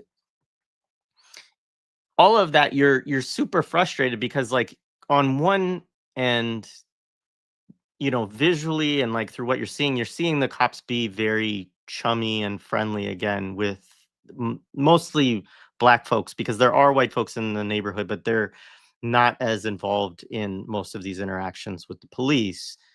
Surprise. And the what I get frustrated, and other people, of course, and I'm sure Renee and you, Samantha, is like that they're doing nothing to resolve what is clearly like a ticking time bomb with this woman, with Susan, where you can see that she's escalating a pattern of behavior. She's coming up with more and more ridiculous claims that are seemingly always false of what the kids and their parents are doing to her. And you're now hearing that there's racial slurs used and that there's weapons being pulled out and all of this kind of stuff. And you kind of like, we can see where this is going. And yeah, so what ends up happening is that she reportedly throws a tablet that's one of the kids' tablets. I think it's maybe the younger brother's tablet. She throws a roller skate. She throws roller skates. True, roller skate. But she That's took right. the iPad. She took the tablet and then she took his the tablet. Roller skates. Yeah. Yeah. So she takes a kid's tablet and she throws the roller skates at a kid, right? And so AJ comes out, as any parent would, like pissed. Like, why are you throwing stuff at my kids? Why are you taking their stuff, right? So she goes to knock on the door, and like you learn all of this after the fact, also, we should say, because it's like the shooting is what you see, and then they explain, and then there's like the whole investigation, which is why we haven't talked about it yet. There's a whole investigation that like gets to the police getting to the bottom, right, of like the real story that happened or whatever. But basically she goes and she knocks on her door and is like, come out, like, what are you doing, like whatever. We don't actually know what's said because this is not actually documented in it. It's just allegations back and forth. But what is clear from everybody is that she just shoots her through a locked door, right, and ends up being a shot that will kill her.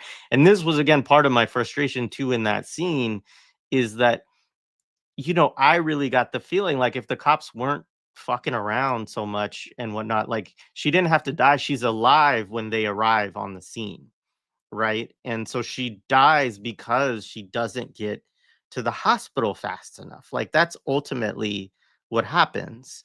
And so anyways, I mean, this is a part of why also, like I said, it's conflicted, because it's a movie I think that could also make you hate police just as much as you do live, even as you might. But it's definitely encouraging you to side with them, and we'll talk about that in more ways too. This is why it's propaganda, though. This is why it's typical propaganda, because you should never feel like the cops would have done anything differently. It is reinforcing an idea that police would normally come in and they would do something to address this before it gets to the point that someone is killed. The reality is cops don't fix problems. They've never fixed problems. They don't close cases. They don't adjust anything for the community. They don't create safe environments. They don't do any of that. So what happened is actually what always happens. So no one should be surprised. No one should be looking for anything different. Nobody should be expecting anything different. And the reason you feel that way is because it is an intentional push to make you think like, well, they're so invested. Why aren't they doing something different? They should be doing something different. They don't, because they never do. That's what they fucking do. They show up, they write a goddamn report, and they go back to the fucking office and eat donuts. That's what they fucking do. They don't fix shit. Yeah. They And don't fix shit. even for like in this group and this audience and everyone here that is critical, like we're like, well, we don't know what the procedure is. Like even that is giving them a lot of grace, right? When we're like, what is the procedure? And, you know, and stuff. And like but it's insane that the procedure is securing property over saving a life, right? But it's not, we're not made to think, like, I'm not as familiar with the situation in the US, you know, as both of you are, but like as someone just watching it and not even being as, you know, familiar as probably most people in the chat and Renee and Jared as you are, like I'm critical of those things, but as a spectator of the film, I feel like I wouldn't be asking those questions. Like I feel like it was curated that unless you're hypercritical already, it contributes to you like not asking those questions. And I feel like it was edited also because that was something, you know, again, like why is it that it's the cops that are there, that we saw so many cops like that were like, there were so many cops that were there, like touching the family members, you know, rubbing their back, touching their arm, like being there. Like we saw so much of that right as our emotions had been heightened, that those were the images of relief that we were offered as the audience right away. So I feel like, again, like they're working with certain restrictions because of the medium that they chose, but they curated it. Like they made those decisions to show those shots. They didn't have to show those shots after, like what shots they chose. Like why, like when the family is grieving, why is there not, like, why is it that it's the cops that have to be present in all of these comforting moments, you know? I mean, I get that they're using the body cams, but like there were so many body cams that they could choose from, and they chose the ones that really like framed a cop in the middle of the shot, like touching like, the hand like rubbing the back of the child, which is also creepy. Yeah, like all of that. And they could have chosen different body cams, or they could have chosen the cop that was like touching the person. They could have chosen their body cam so that we saw like closer the grief on these children, but they didn't choose that. They chose to have cameras that were distant. Most of the times the children that were grieving were not facing the cameras, which again, it's normal if it's a body cam. So it's not like that's like a weird thing that they won't be crying looking at the police. But there were police that had body cams that were closer to these grieving children. And as an editor and a director, if you really wanted to prioritize that, maybe those would have been the footage choices that you would have made. But instead, they chose the ones that really showcase cops being supportive after the fact. So I thought those were just interesting choices of all the footage that they had. Yeah. I just want to say a couple things. I mean, Renee, you're absolutely right, and I agree with your comments on like why it is Copaganda. But I also wanted to say with it is that to what you were just saying, Samantha, is that part of what I'm talking about is that even as I watch it, right, that those are the things that I felt emotionally the film pulling me towards, right? Like I talk about like you want the cops to get there first. You're pissed off. Why are they clearing the scene when it's some old lady that they don't need to be worried about? They should be prioritizing getting this woman to the hospital. Like, of course, this is the way that it always goes. And we're not encouraged at all, even though I'm watching it critically, like critiquing, like, oh, in a better society, like this would be what happens, right? Like, you know, but what I'm saying is that you become, because you embody the police through the body cameras, because the music, you have their visual point, plus the way that sonically all the techniques that they're using to, like, even when the police officer might be a little bit stressed, like they want to make sure that you're stressed, or when they might be like, so then you get invested in this certain way, and even afterwards, like, you get really invested in wanting this woman to go to prison too, right? Which is like another thing, which, like, I don't feel bad about wanting that, actually. Just to be clear for folks, I know some of the abolitionists on screen or in the chat may, but I'm fine with this woman going to prison personally. But but nonetheless, like, that enticement is like what it is building towards, like, very directly within the film. So again, it's like it's all about relegitimating or legitimating the criminal justice system, right, as something that can deliver justice, and ultimately does in this film, even though they acknowledge, and even the police acknowledge, right, these kids lost their mother, and this is something that you can't get back, right? And so, like, and because in the end, like what you just said is like the wrap up of what the intention is. That's always the intention. So that's why this is not new type of propaganda. Like you just explained exactly why this is not new propaganda. It is all they do is, like, they just use a different format, right? well, that's what I mean. When I'm saying form, but the format didn't exist before, right? Like, well, that's why it's new. I don't know. I feel like they could have told the same story by providing like clips of videos from other things. Like, I don't know.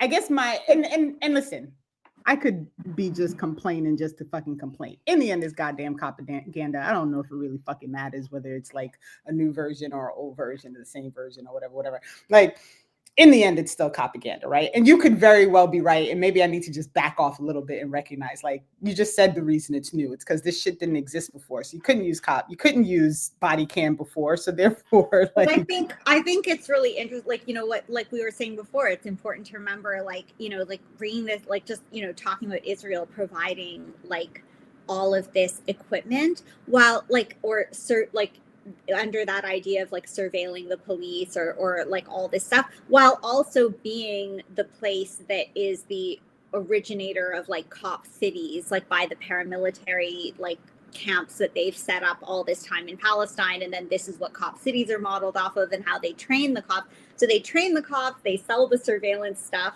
to surveil the cops or whatever.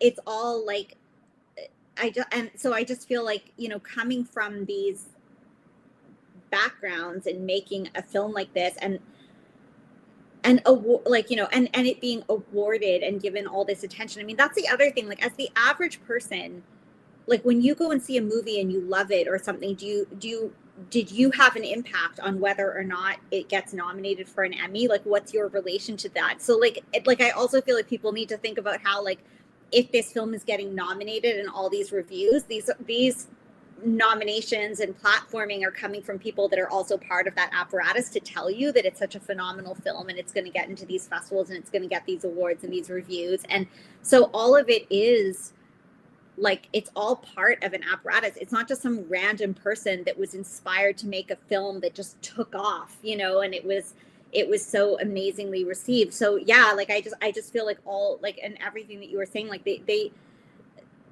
like, there's areas where we don't know if they had alternate footage, like in the interrogation room, but when they were on site, like, we can see that there's other footage because we can see all of those cops talking to other people. So we can see that there was like mountains of footage that they could choose from. Right. The fact that that's what they chose. And like, and there's other things too, like, if I were directing it, I know that I'd be hunting, like, because and they've confessed this. They've said that they have to spend a lot of hours like picking the right footage and all this stuff.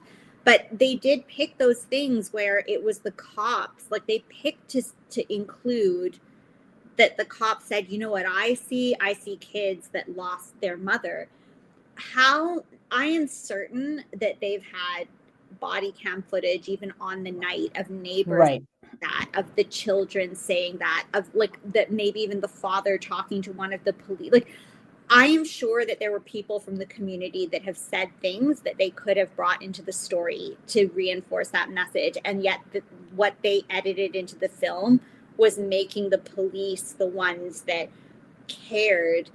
And I felt like, again, maybe that's just my, like, you know, my own position, and I'd have to watch it again. Like I didn't watch it like 1,000 times, but I also felt that like there was that frustration of the police incompetence, but I felt that how they built it was that the police, they constantly also had dialogue through the film to prime us that the police were like, I know it's frustrating, but this is how this is how we have to follow. Like, I can't take the law into my own hands.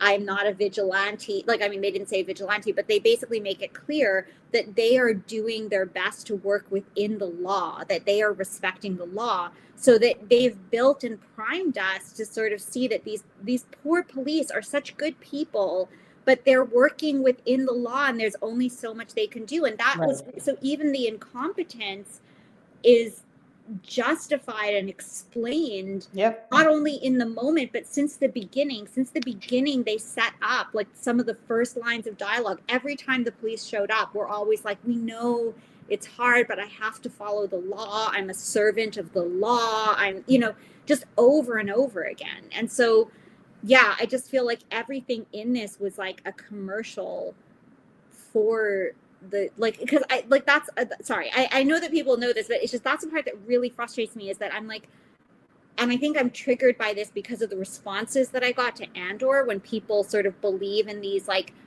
historical event narratives on top, and that this idea that just because it's body cam footage, that this cannot be remade and reshaped into any story that is the messaging that people want. Like, that does not change it. And actually, something that I watched recently, that there's this woman, this Canadian reporter, Samira Moyedin, and she just recently, I think yesterday, did a little, she does news coverage of like, especially like, you know, events that are happening around Israel and Zionism in the Toronto area. But there was an IDF soldier that came to speak at a university who actually smashed through a door and was attacking and beat the shit out of two girls. Yes. And Sarah covered it, and she did a great thing just to show, like, it's so interesting that like this is what they showed, and they showed like the video, and then she's like, and here's some other videos, and here's this, and it's the same kind of thing. And you can actually just see, even in that little example, of how like that narrative can get curated in however people want. And so I think that's where I feel very frustrated, because I feel like this is the sort of pushback when we're dealing with blockbuster films, or people that are like, I read the comics and I read this, and this is true to the narrative, and in the Star Wars universe there's this and this and this, and they get caught up in this false idea that they are being told a true narrative through these events, when there is a messaging and a priming and a shaping of your perspective that's happening underneath. And that's my frustration, that I'm just trying, you know, that and that's why I kind of hope that maybe people seeing how well curated and edited and selective this documentary is, can sort of maybe shed a light on how all of these films are shaped a little bit. Yeah, super appreciate that. Just a note on like the propaganda debate, Renee, too, which we can maybe come back to it later. And I'm fine with you taking like the hard line on your position, like, you know. But I do want to just clarify for folks that, and maybe it's also unclear, maybe I'm unclear in how I'm phrasing it too, is that I think the strategies of Copaganda are totally historically grounded in what that, you know, broad genre, which has a lot of different forms, is. I am more talking about the technique and the like, and the use of certain forms of like the body cam. Also, again, and I want to come back to it later when we talk, maybe we connected into our conversation we had about the Alabama solution, which I liked more for other reasons, partly because I know who the Free Alabama movement is, and I was happy to see them get a platform in a certain way. But there's some interesting overlap in the style of those two, and in kind of them both having a specific reformist push at the end. And yeah, so it's more to me like thinking about, are they, one, I think that they know that people are more sophisticated than ever in terms of being able to diagnose something as propaganda. And so I think they feel like they have to shift up a little bit of how they make it, and what style and who their appeal is to, in order to and this gets into stuff on psychological warfare and counterinsurgency and all of that, but to appeal to certain audiences, right? And then the other side of it is just the technical form stuff, which some of which is maybe not the first time. Maybe there's other people who have also made documentaries using body camera footage. Maybe even Cops as a TV show uses it largely now. But because those things are not, I haven't seen it in the kind of way that is done in this film. And they're also marketing it specifically related to that. So we can come back to that. I think we should finish with kind of some of the narrative pieces of the film and some of the scenes that we want to come to. Just real quick, if like, I also want to submit, like, part of this also is going into now, like, the inclusion of Susan's story, right? So this is, you mentioned, like, this is why we didn't really explain what happened the day of, is because we don't really understand anything about what happened outside of the son saying, she shot my mom, call 911. We don't really know anything about what happened until Susan is allowed to explain what happened, right? Like, we don't get any perspective of what actually happened at that door until Susan tells the story, right? How afraid she was and how nervous she was, and that she, she was so sure that this time she was going to break the door down, she was going to turn into the fucking Hulk and break down the metal door and come kill her this time, right? Like, this was why she had to shoot through the metal door that was closed and locked, right? So we don't get any of that information until after we know. And I think it might even be after we know that she's actually passed from the gunshot wound, right? Like, it's even after she's actually died that we find out what exactly happened. And even Yes. in that conversation, the police are they're like aligned with Susan. Like, I don't know if you caught, like, as they're trying to get her to explain what happens, they're like telling her about, like, the stand your ground laws. They're telling her how when they have to shoot, like, they have to be sure about what they're shooting at, and they understand how afraid you can be. Like, they're totally aligned with Susan. And they also, like, protect her when she has to come to her, like, they allow her to go back to her house to get her. I don't think it's safe for you to go back to your house right now. Yes, but we'll escort you, and then we'll take you to the hotel. There is an escort. Yes, exactly. And, like, all of that, like, she's treated so well until they finally get to that point where, and even then it's like, like, where they're like, Susan, you have, like, we can't make sense of this. Like, there's, there was only 2 minutes or something, but when they go into that whole thing about how her narrative doesn't make sense, but even that way was handled, like, so respectfully toward, like, like in a way that I don't see offered to other people. Yeah, like, I mean, the whole, like, that's the thing. Like, it really was, like, I thought that was really amazing too. Just even, again, like, even if you remove yourself from knowing, like, the history of the police and like, the whole, like, reality of what this world is, like, just looking at it strictly from, like, an aesthetics or from a film like making perspective. This, I'll call her a character again, but this is a specific character that we have been given a lot more screen time with, that we've been given, like if this was just a fiction film, like this character, like when all the chaos was going on, they intermittent, because sometimes, like, obviously when you expose the audience to too much like movement and chaos and everything, you need little moments of relief. And in that night of the murder, like the moments of relief were cutting to the car where Susan was just sitting there reflecting, in the car, and we get to drive with her as she's sort of looking out the window and reflecting.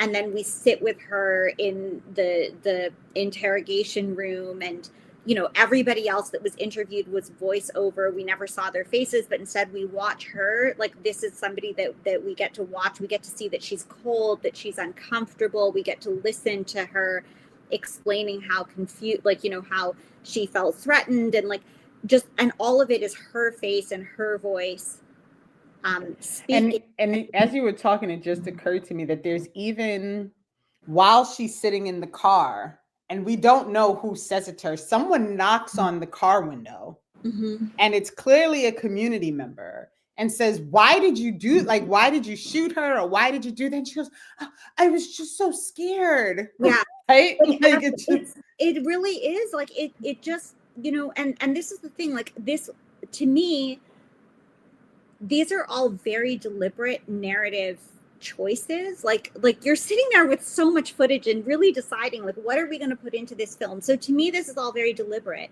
But let's say it's not. Let's just give the benefit of the doubt that it was just like instinct of how they wanted to do this film. Then I think the inherited internalization that, like, this white woman holds more like value as a human being than anybody else is equally problematic. If this was done as like an ignorance thing, then you have a very biased director and editor on this project that just has no, like, that is incredibly biased, and just naturally dehumanizes non-white people, or this is also, or it's a bit of both, or it's very deliberate. But to me, like, as somebody that would know, that would be, like I said, they've been using very specific narrative strategies through the whole thing, like how, like I said, the Luke Skywalker thing, even how they set up Susan and all this stuff. So they're using strategies to humanize her. Even if we watched the whole film on silent and we didn't hear any of the dialogue and we just muted it, the editing strategies humanize, like, all of it, the camera, like what they chose to show. It's really, yeah, it's just, it's insane. Like, I just find that it's just very heavily biased towards her. And then even after the death, I don't know, like, how you felt about this, but I also thought it was really disturbing the way that they showed the community mourning. Was very romanticized and very, like, they'd have these voiceovers, and then they show it reminded me of the Superman thing where the brown person gets killed and we never see his face, or he just gets shot in the head. The Indian posing as an Arab falafel vendor or whatever that gets shot, and we don't even see after he gets shot. We only see Superman crying about how he died. And then at the end, it's okay because he's immortalized in this, like, newspaper article that we remember, this lovely falafel vendor. And I felt that the romanticized objectification of the community, that they had voice over, like, you never saw, it was never voice to face kind or voice to mouth kind of things. It was like a voice over. And then these shots of the community mourning, but in a hopeful way. Like, it's okay. Those othered people, they will heal, and it's all fine that this happened. Like, it's everything. It's a happy ending now. Don't worry about it. Like, everybody's fine. It portrays that kind of messaging, even while trying to show, like, even while having these police officers that say, I see this child without a mother, they sort of romanticize this like this healing of the community, and that was where they could get their professional cameras in and all of that stuff. And so they just had, like, nice lighting and, like, very, it just, and I just found it really disturbing. sorry, I'm gonna stop there. No. I'm just curious about like everyone's thoughts about that too. Yeah. So unfortunately to the chat, I do have to we've got about 20 minutes left because I do have to run and grab one of my kids in a little bit. But um I'll just share quickly some of my reflections on these scenes. I mean, obviously the scenes where the ex-husband or the husband, I guess he's an ex-husband, is told that she's passed, and you're there again, like the police officer's body cam photo as he breaks down, right? And it's just like gutting, right? And then he is told that he has to tell the kids, right? And the cops sit and watch that, like, and then you see the kids all break down. And like as people talk about, I mean, that's where a lot of even the trauma comes, like even beyond obviously the trauma of seeing this black mother like bleeding on the concrete when they come up, or on the wherever on the ground. Like, it is also just watching the devastation of these people again, who, like, some of them you have never even seen before in the movie, like the Ricky Owens, I think is his name. You never have seen him before, right? And you watch him break down with this. So again, to the point of like them, you really don't get to know any of the black folks within the film, or even the white neighbors. Like, at most you get like these little interactions with the police, and that's it.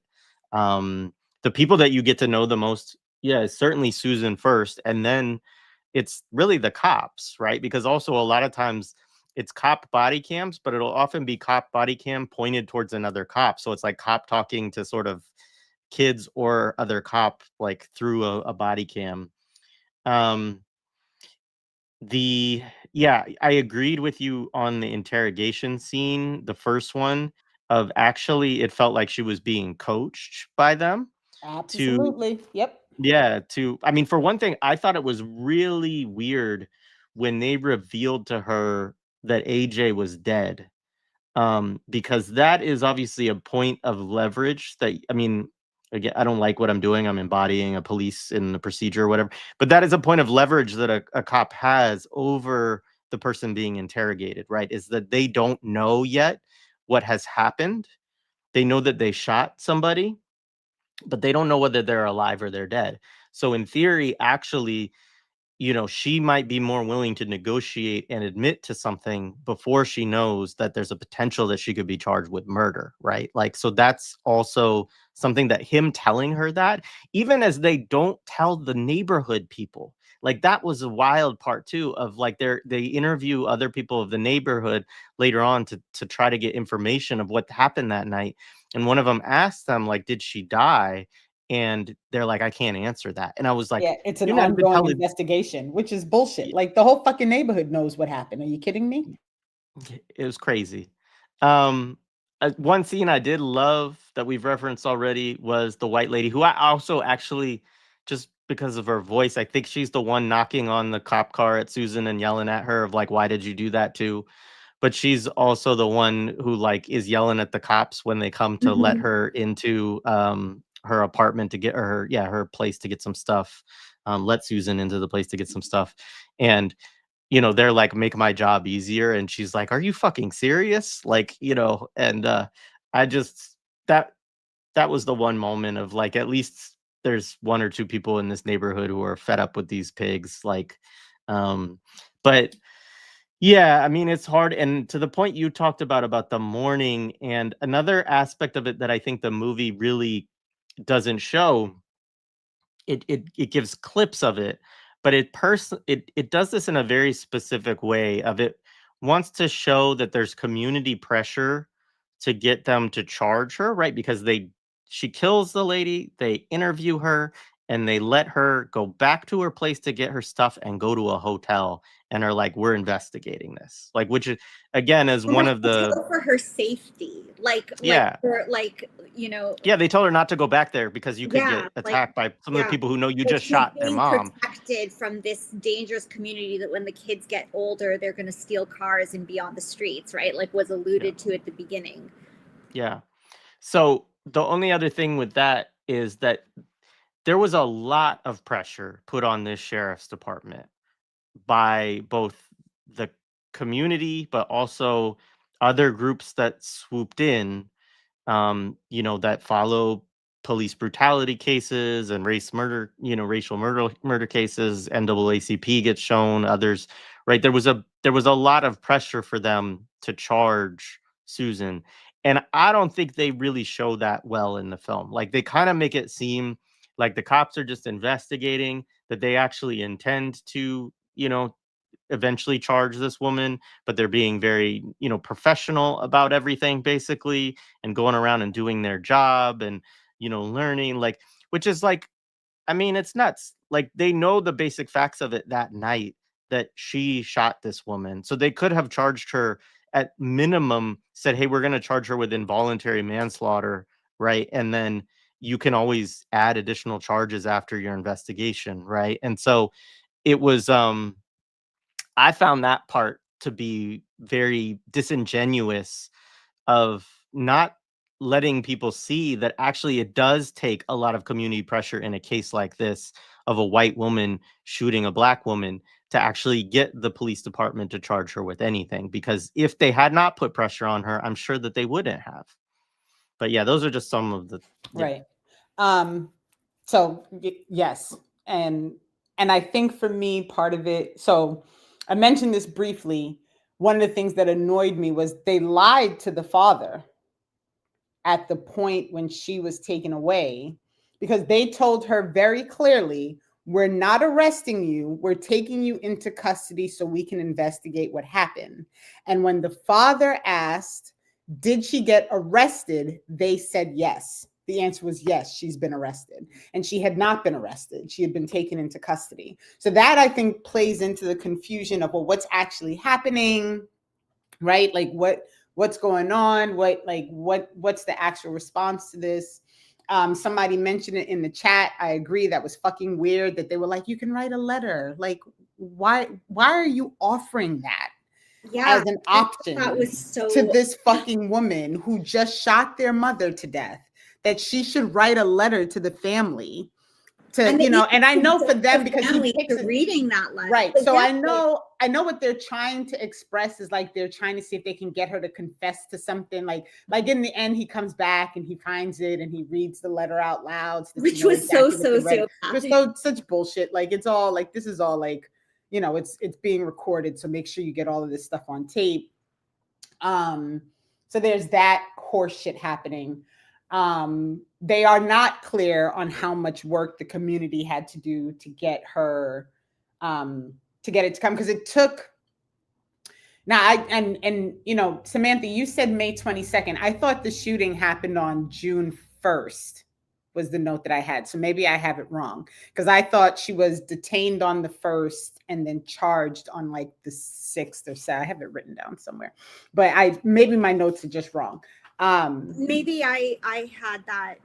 I could have been, but there was a June, like they did end up doing June 2nd, yeah, 4th, like right, because it tracked the days between when the shooting happened and when they actually arrested her, for the murder. And probably, sorry, yeah, I think your notes are probably better. Okay, so I just wanted to, go ahead, internet.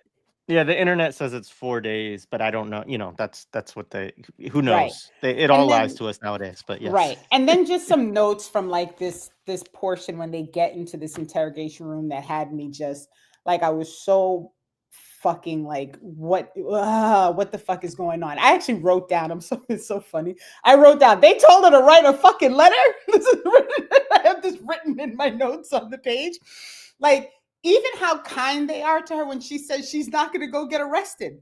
They're like, okay, we need you to stand up now. We're going to handcuff you and take you. And she's like, no, I'm not going to do that. No. And then she's like, just kill me. And then they're like, well, we're not going to kill you, Susan. And then she's like, I'm going to die of a heart attack if this happens. Like, and then they fucking thank her. Like when she finally decides to stand up so they can handcuff her, so they can take her to get actually like fingerprinted and cuff. They're like, thank you, Susan, for standing up and not making this. And I'm thinking to myself, in what world, when a Black person, I remember the video of the lady in the bank and this is not a long, this is like a few months ago. There was a woman who went to the bank to ask a question and they thought she had a fraudulent check. And the way they treated her in the bank office, right? In public, they brutalized that woman because she was saying, I don't want to go, I don't want to get arrested. And they didn't give her any fucking chances, right? Like, they don't treat Black people this way in any shape. Like, it just never happens, right? And they'll shoot first and ask questions Always later, because like that always happened up here with an air, like not long ago. I mean, we don't have the same, like, we don't have as many armed civilians, I guess, in Canada, but there was an Arab guy in, like, not far from where I live that was walking, and the police stopped him and they wanted to know, he was like 15, and they wanted to know what was in his backpack, and he just started like opening his backpack, and they shot him because they were like, we don't like, and like you can't, there's no grace offered to Black people in America. Like, I can just see, like, that I feel like that would be a very typical situation, right? And you're even complying with them. You're like, I'm opening my backpack because you told me to, and then they shoot you, and there's none of this like negotiating or talking or let's, no, it's insane. No. And it just, it's just the continuation of this whole farce of like this quote unquote system where, like, they're working in the community and they're trying really hard to have like these good community like interactions and, all of this horse shit. And then like, like this woman she's just allowed every moment of grace. She's allowed every opportunity to be human. She's allowed every little bit of time to like gather herself and like, figure out how she's going to like, move forward with this thing. She's allowed to be seen as like someone with real remorse in her reaction, right? And they keep referring to Ajiake like, she died. She didn't die. Yeah. She was fucking murdered, right? She didn't die. She didn't like fall over on her couch while she was watching TV. You fucking killed her. And in any other situation, when it's somebody that they decide they don't care about their humanity, that's how they address it, right? Like, it's just, No, I agree with you. Sorry, I don't want to interrupt because I just feel like, just riding off of what you're saying though, like there was so much of that, the passive voice, the objectification, the not identifying people, like, that we didn't really even, like I said, like I had to re-look up her name after watching this documentary to make sure that I knew her name, but I knew Susan's name. I had to look up to make sure that I could like say Ajiake's name, like how do you pronounce it, like all of that, and they're like, even if you want to go with the theme of the footage, like being cop footage, the whole court case at the end was just glossed over, and there would have been on record with a cop cam a lot of the people in the community that were speaking, testifying, like all of that stuff that could have also been incorporated into the documentary, that they just purposely made that so abbreviated when that was an opportunity to engage with those people. Like, and I can't, sorry, this is just something that's going into my head because I know about the films that I work on, but these are the things where I can't even help but wonder if, just reflecting back on what we started this conversation with, because I was trying to explain this to people in the other things about, like, say, for example, Ryan Coogler being chosen to direct Black Panther. This was not Ryan Coogler's film. This is like, certain people think that this is the story that needs to be told now for specific reasons, and they find the right person.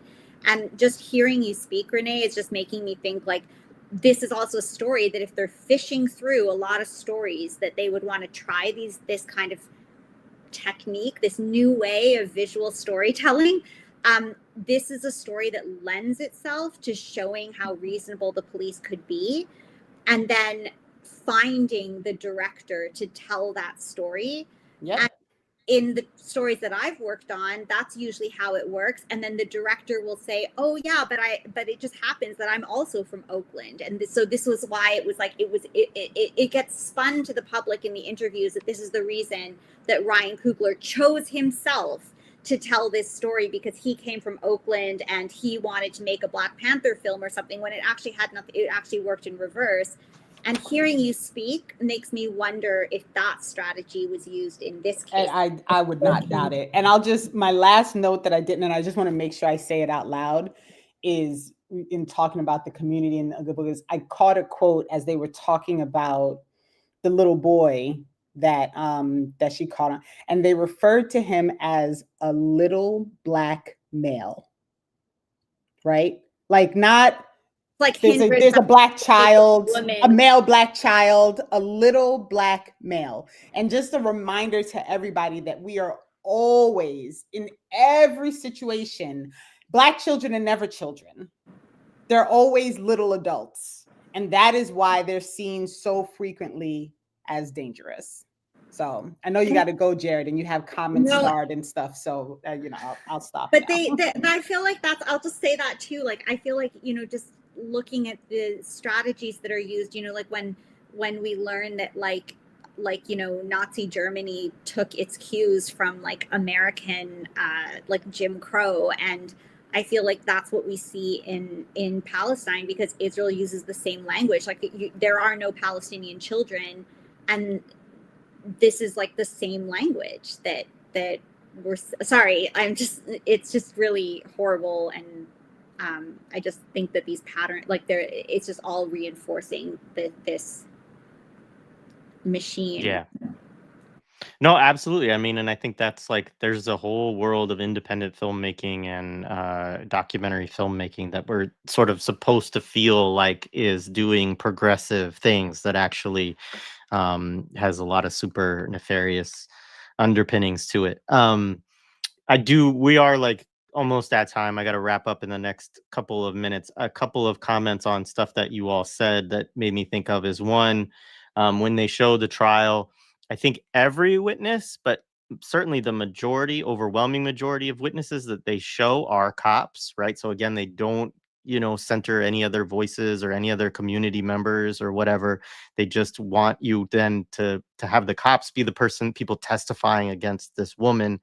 And I think that's like one of the central aspects of this film too, that is not a unique within the broad Copaganda, multiverse, but just to say that, like, cops in this scenario are, of course, going to be seen as the good guys, in part because they're the ones who are responsible for bringing justice to this Black family against this racist white lady that, even as I agree she's given more humanity and everything else within the film, I also think she's like, I don't know how anybody could watch this film and not hate this woman by the end of it. Like I also felt that way. Certainly I did. And so it also like enforces this, like, the racist white, vigilante or really crazy person. Cause that's also, they're always talking about her pills and other stuff like that in the film too. Is the greater risk to this Black community, and the cops are actually there to protect or to bring justice, even though that doesn't happen in the film, right? They're not protected by them or anything else. Like, that is kind of narratively what it is encouraging people to see. And it also plays a really weird role around stand your ground, right? Because it is in Florida. She does try to use a stand your ground defense. She's stupid. She doesn't get a lawyer before talking to police, which is also just like, nonsense. But like that enables, of course, the cops to get her to like put herself in all of these pit holes with what she's telling them, where her defense falls apart and basically she, admits too much, right? If she had an attorney from the beginning, I don't think that she probably gets convicted because of all the things that she ends up revealing to the police. But that is very interesting, right? Because it both shows that stand your ground, like, it could be an argument, stand your ground works fine. right? Because we got the lady who tried to use the defense, and see, we don't let it be used in ways that it's not supposed to be used. So it's like somebody I was talking to called it reverse bad appling, stand your ground. Like you find the one scenario where somebody tries to use the defense and it doesn't work. So then you could use it to actually justify that those laws are actually fine. Or conversely, you could use it to sort of say you need to reform them, right? But even still, it's like a very Still limited. upholding the system, though. It's still protecting an ultimately just system that just some might need some nudging or. Yeah, it's at most like a discussion that, opens the door for talks about minor tweaks or whatever, right? And so yeah, so that's it. I do have to jump off in a minute. I will pull through some chats. Very super private and intimate moments that probably shouldn't be seen by outsiders. Imagine your most painful moments being used for entertainment. Yeah, and I don't know how the family felt about that. Maybe they said, fine, but it did feel that way to me watching it, of like, this type of trauma should just not be used for this type of medium. Go ahead. No, it's just because, like, I just want to say, like, the tools that are used, like even like, this idea of like humanizing Susan, it doesn't necessarily mean that we have to like her, but they've super individualized, like they've really hyper, like that we really get to know her more. She's I mean, disliking her means she's humanized. Yes. You don't ignore her as a person. You don't, yes, right? You have a visceral reaction to her. And I just want to, and as a film, like, again, like I'll just come in and say this, like I'm just going into my artistic mindset. Like if I were faced with challenges working on this film, like if I'm sitting there at work right now with the directors or whatever, like there are ways without showing your most vulnerable moments, there are ways that they could have humanized the children before they had enough footage. You could have, if you had gotten to know some of these children and then their mother died, this film would have been a very different experience. That loss you would have felt that loss as an audience member, and that loss could have been felt in that way without needing to show their most like vulnerable moments after. You could have like set, like, I mean, a trick that we learned in school, like one of my earliest teachers was like, he took a pencil out or something and he's like, hey, this is Bob, like, this is my friend Bob, and then he snapped the pencil in half. And just by like setting up that, like, we kind of got to like create this character and then it got broken, was horrifying. And so that's a technique that they could have used without invading the family's privacy, and they chose not to edit the film that way. And I think that's that whole invisibling, that whole thing of like calling these children like young Black men or something, like all of that stuff, the romanticized post, like the time of mourning that also talked about like that showed that the community will prosper and flourish or something, it, like, there were just so many choices that were just very demeaning and stuff. So I'll stop there. But appreciated. Could easily go another hour with both of you, but I do have to run and grab my son real quick. One good comment from Ntume here that is a good one. That Toshiro Matsumoto said there is no difference between documentary and fiction, since the frame of a picture is inherently limited. There are always ways to edit, and camera guides your perspective. And then this question, which maybe we could take up at a later date. I'm curious about this too. I imagine that they FOIA'd it or something, but there had to have been some kind of agreement. Maybe the police department was happy FOIA'd, to do it. FOIA'd from the family, and the family turned it over to the directors. Yeah. Okay. Thank you both. I'm sorry. I know we went 4 hours and 7 minutes. I shouldn't apologize for cutting you both short, but this was great and very much appreciated, Renee and Samantha, all of your commentary and discussion of this terrible movie. And we're now 2.5 times as long as the movie itself. No, I'm just kidding. But anyways, appreciate you both, and everybody have a great day. I'll be back on Millennials tomorrow for the conversation with Louis all day. So hopefully I'll see some of you there. All right, everybody have a good day.